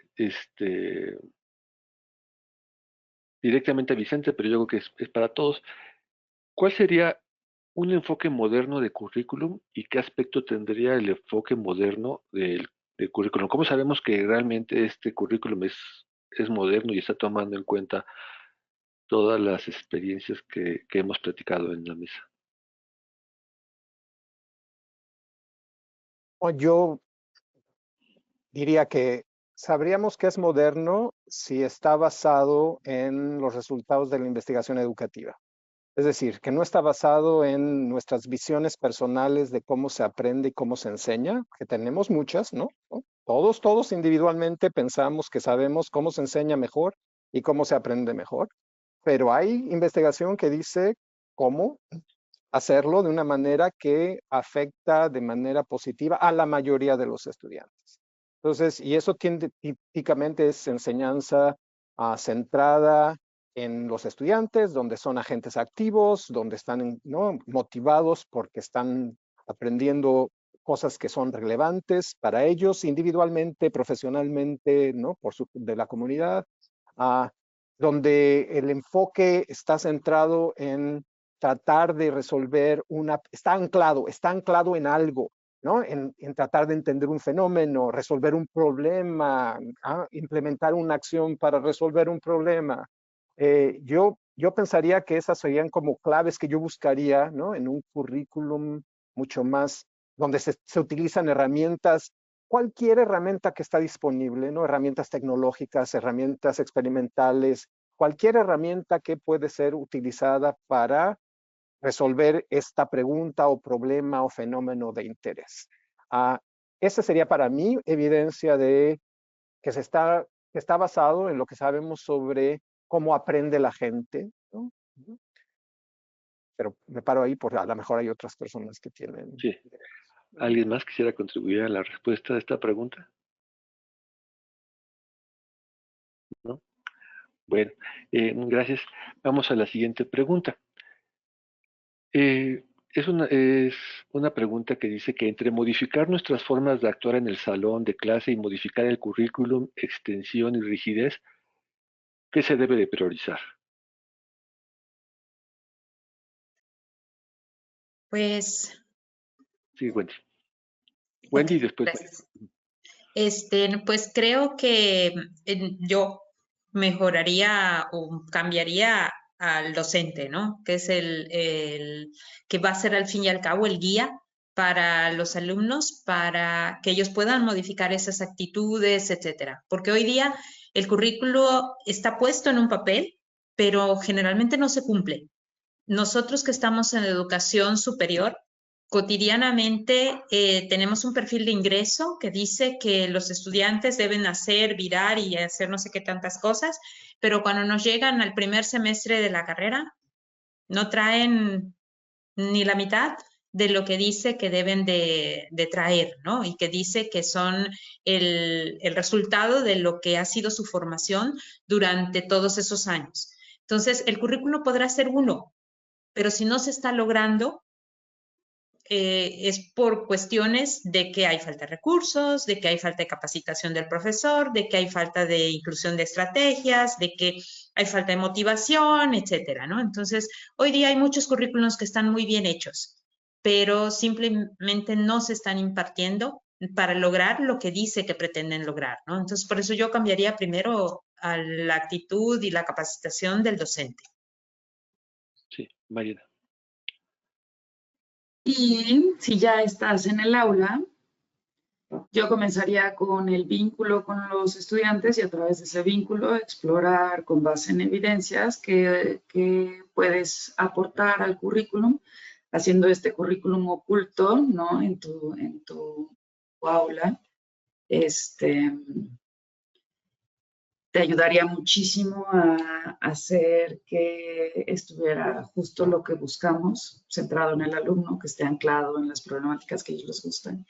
Y eventualmente, ¿qué tal en una de esas terminas en un comité de expertos haciendo las nuevas políticas públicas para modificar los currículums? Pero sí, comenzar con el vínculo con los alumnos para poder trabajar en el aula.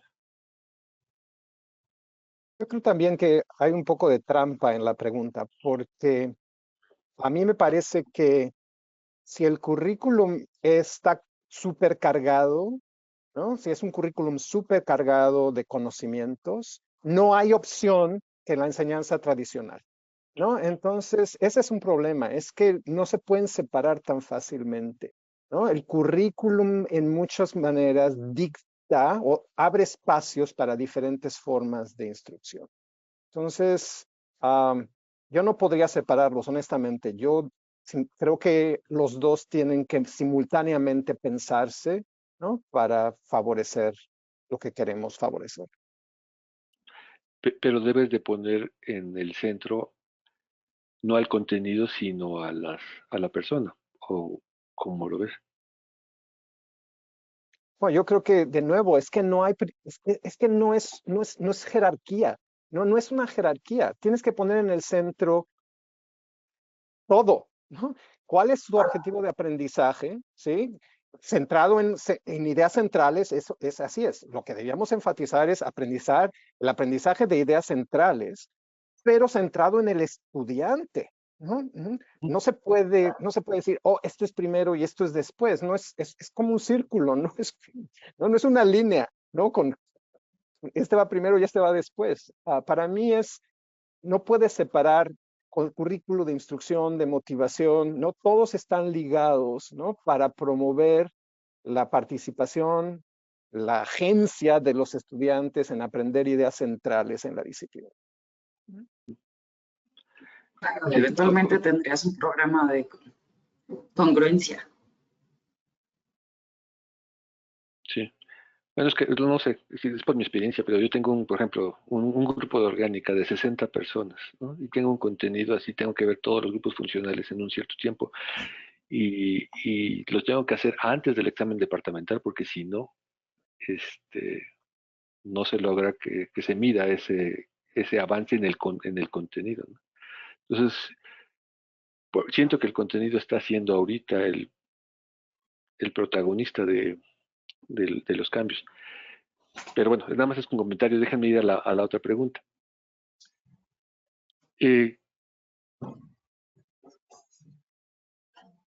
Voy a tratar de que sea como una secuencia temática.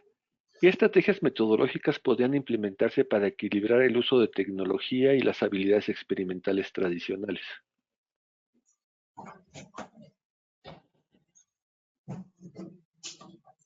No sé quién quisiera. ¿Puedes repetir la pregunta? Sí, ¿qué estrategias metodológicas podrían implementarse para equilibrar el uso de tecnología y las habilidades experimentales tradicionales? Ok.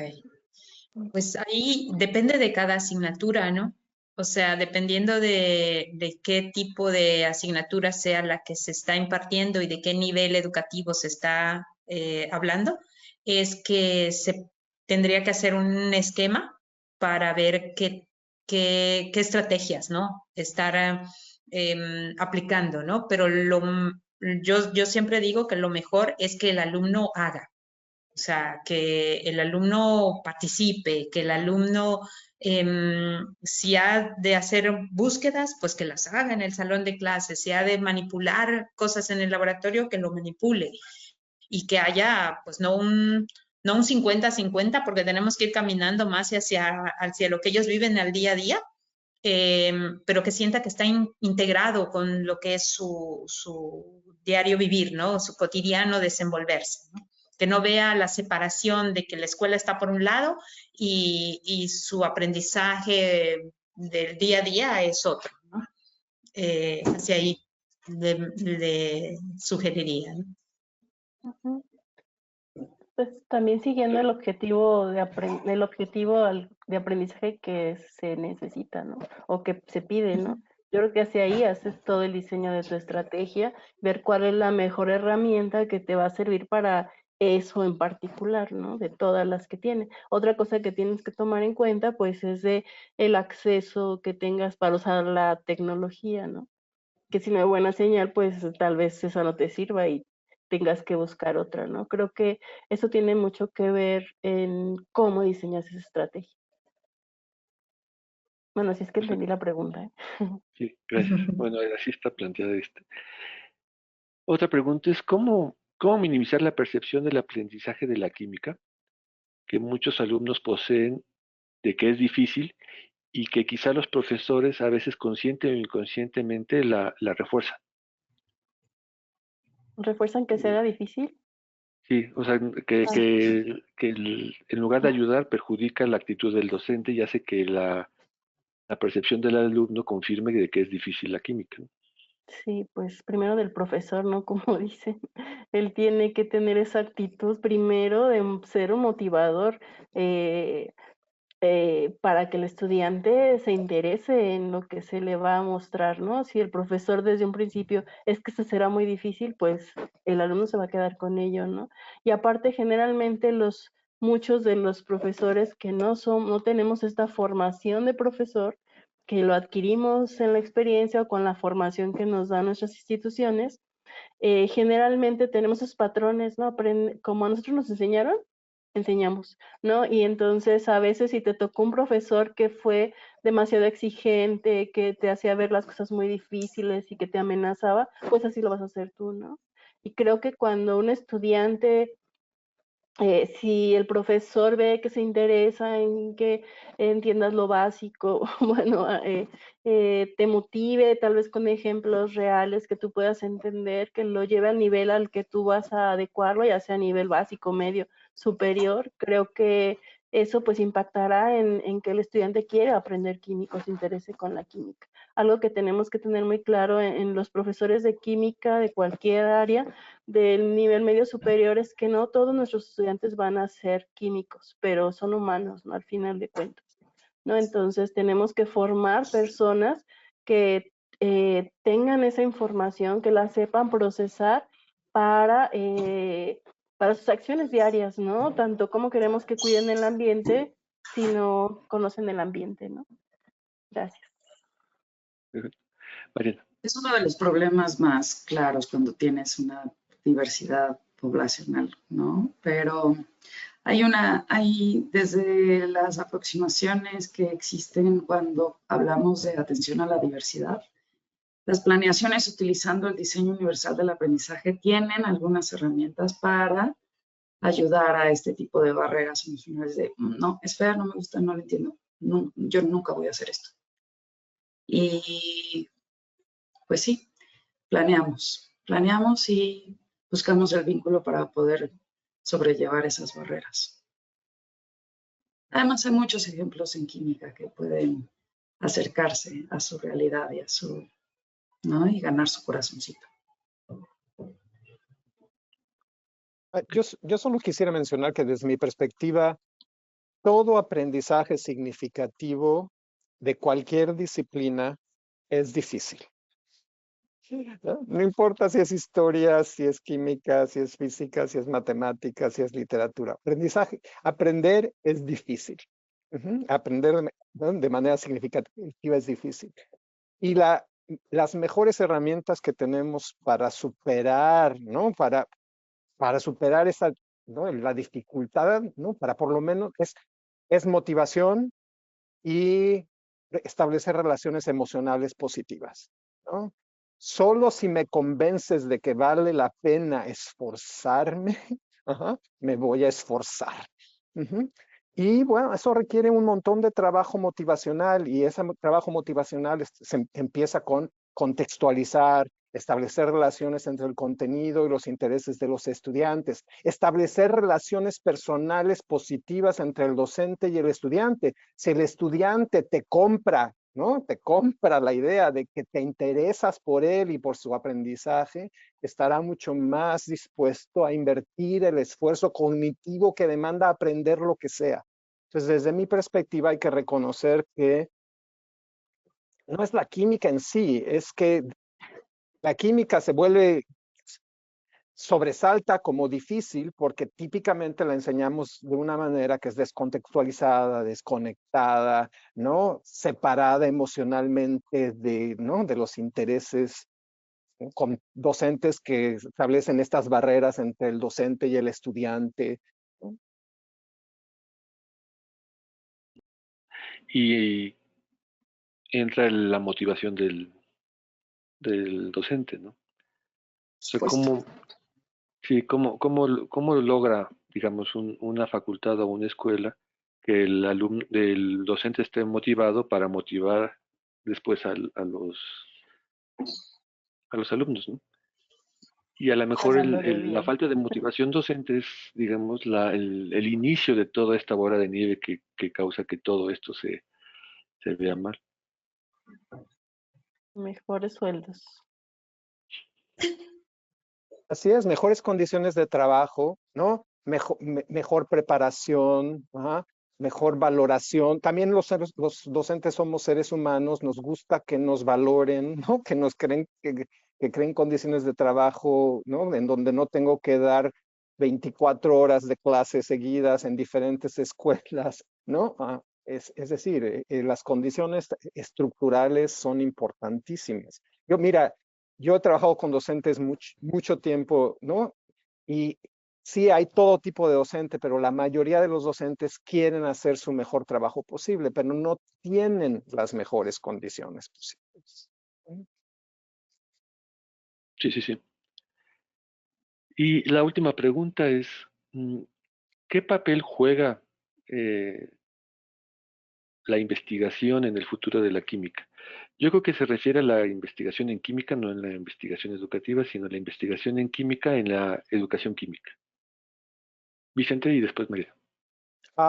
Miren, de nuevo es una cuestión de recursos. Yo creo que, sobre todo a nivel universitario, ¿no? A nivel profesional, yo creo que sería ideal que cualquier estudiante pudiera integrarse a un laboratorio de investigación en química, ¿no? Eso sería lo ideal, que pudieran experimentar qué significa hacer investigación en la disciplina, ¿no? Que pudieran entender cómo se hace la ciencia, cómo se hace la química, ¿no? Entonces, yo creo que idealmente podría jugar un papel central y de hecho sería ideal que la mayoría de las clases fueran más como proyectos de investigación, ¿no?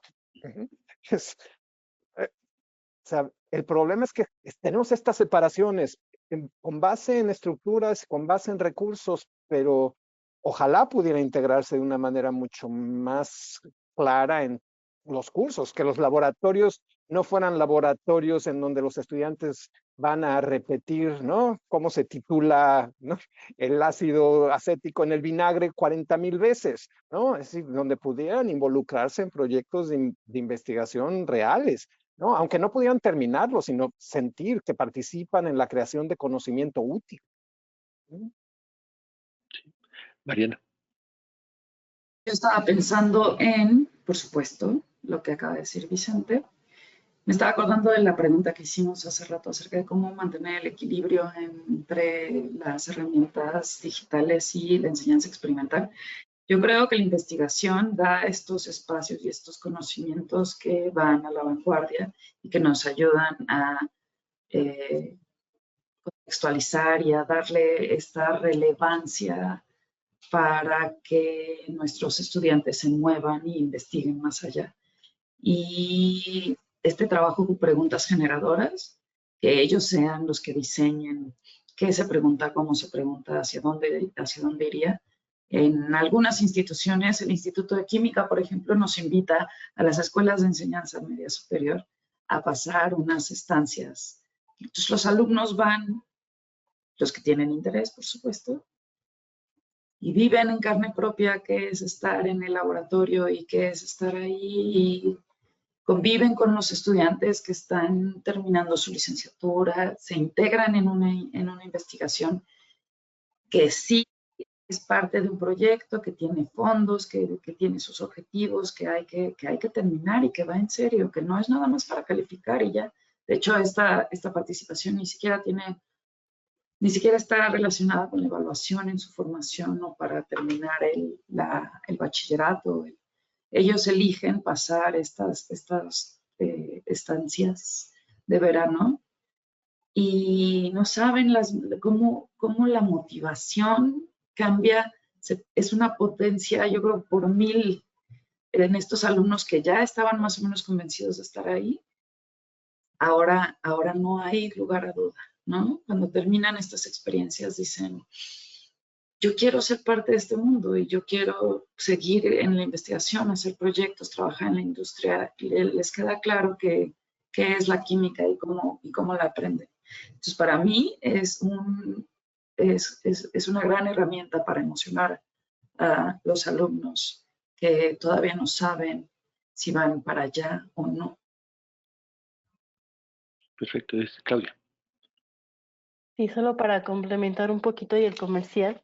También en la Universidad de Guanajuato tiene su programa, que ya tiene varios años, como 27, que es el verano de investigación. Los estudiantes van también aquí a los centros de investigación a realizar y forman parte del equipo.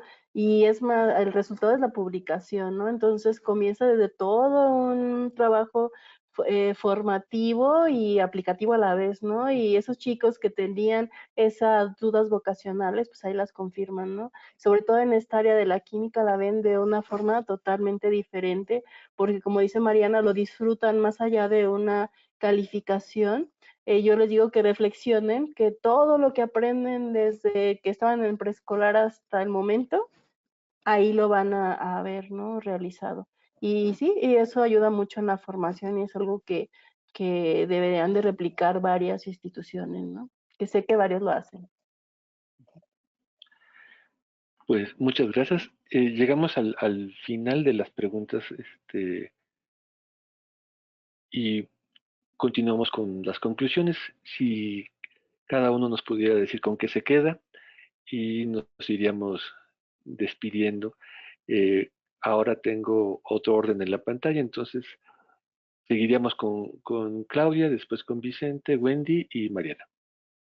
Bueno, pues fue muy interesante compartir con estas personas tan expertas en el tema de de la educación en química. Creo que hoy en día necesitamos trabajar en la formación integral, como mencionaban, es muy importante, ¿no? Somos como profesores en aula, pues somos formadores de humanos, ¿no? Y en el caso de la química, pues hay que ver, si bien muchos lo ven como parte negativa, pues esta parte positiva que podría utilizar en su favor y también sean formadores de conocimiento como profesionistas en el futuro. En el caso de los estudiantes de nivel medio superior y a los profesores, pues que no se sientan tan mal, ¿no? Hay una luz al final del camino, ¿no? Y después ver que todo el esfuerzo que logramos en el aula, pues van a ser esos estudiantes, esos profesionistas del futuro, posiblemente esos posibles médicos o que realizan técnicas de diagnóstico o productos químicos farmacéuticos y que pues en el futuro pues nos ayudarán a nosotros ya cuando estemos más lejanos a la tercera edad, ¿verdad? Bueno, muchas gracias y fue un gusto haber estado con ustedes. Vicente. Yo solo quiero agradecer la oportunidad también de haber estado aquí. Para mí la conclusión, no es una conclusión, es un deseo. Ojalá hubiera muchas más oportunidades para que pudiera haber este tipo de intercambios, discusiones, ¿no? En donde ojalá hubiera también mucha más oportunidad para interaccionar con la gente, porque yo creo que hay mucho que discutir, hay muchas ideas en común, hay muchas cosas que aprender sobre lo que se está haciendo en otras instituciones y los problemas que se tienen en otras instituciones. Así que yo agradezco la oportunidad y ojalá haya más oportunidades en el futuro. Muchas gracias. Wendy. Sí, igualmente pues agradecer a la Sociedad Química que nos ha permitido este foro, ¿no? Para poder hablar un poco de nuestras experiencias o de lo poco que podamos contribuir para tratar de avanzar en este camino, ¿no? Y muy importante camino que es la educación en el área de la química. Y sí, fuera interesante, muy interesante poder tener otros espacios donde interactuar entre profesores, no perder esa motivación, o sea, como bien decían, ¿quién motiva al motivador? Hay que continuar tratando de contribuir en la formación de nuestros estudiantes en todos los niveles, o sea, no desmotivarlos desde los primeros pasos en las primarias, en la educación media básica, en la educación media superior y definitivamente también en la educación superior tenemos que continuar por ese camino, ¿no? Hoy dicen que la adolescencia termina hasta los 26 años, antes era a los 18, así que ya nos agarró en el nivel de licenciatura, ¿no? Tenemos que continuar trabajando con esos chicos, pues por el bien de todos, ¿no? De nosotros mismos que van a ser los profesionales con los que nos van a atender y con los que nos van a trabajar más adelante, ¿no? Pues muchísimas gracias. Yo pensé que duraba hasta los 50. Ay, sí, que Mariana. quiere seguir siendo adolescente. Yo digo, muchas gracias. Me gusta escucharles. Muchas gracias a la audiencia. Qué padre que nos hicieron un montón de preguntas. Y pues sí, pensemos en otras formas de enseñar. Sigamos colaborando, enseñando a colaborar, a ser creativos y a promover el pensamiento crítico. Un gusto estar con ustedes, Vicente, Wendy, Claudia. Qué honor. Fernando, gracias por invitarnos. Un gusto. Pues muchas gracias a todos nuestros panelistas, gracias a las personas que nos están viendo y las que nos van a ver en el futuro en el canal de YouTube. La idea de estas mesas es que los químicos reflexionemos sobre nosotros mismos, sobre lo que hacemos, en qué condiciones y en este caso de cómo aprendemos y cómo enseñamos. Y hay muchas tareas por realizar y la sociedad química está enfocada en contribuir a todas esas tareas y a crear espacios de reflexión como este. Les agradezco mucho su atención y les deseo un feliz día del químico, aunque sea atrasado, pero cayó en domingo, entonces eso no cuenta. Al lunes y en este caso a miércoles. Les agradezco a todos y que tengan buenas tardes. Gracias. Hasta luego.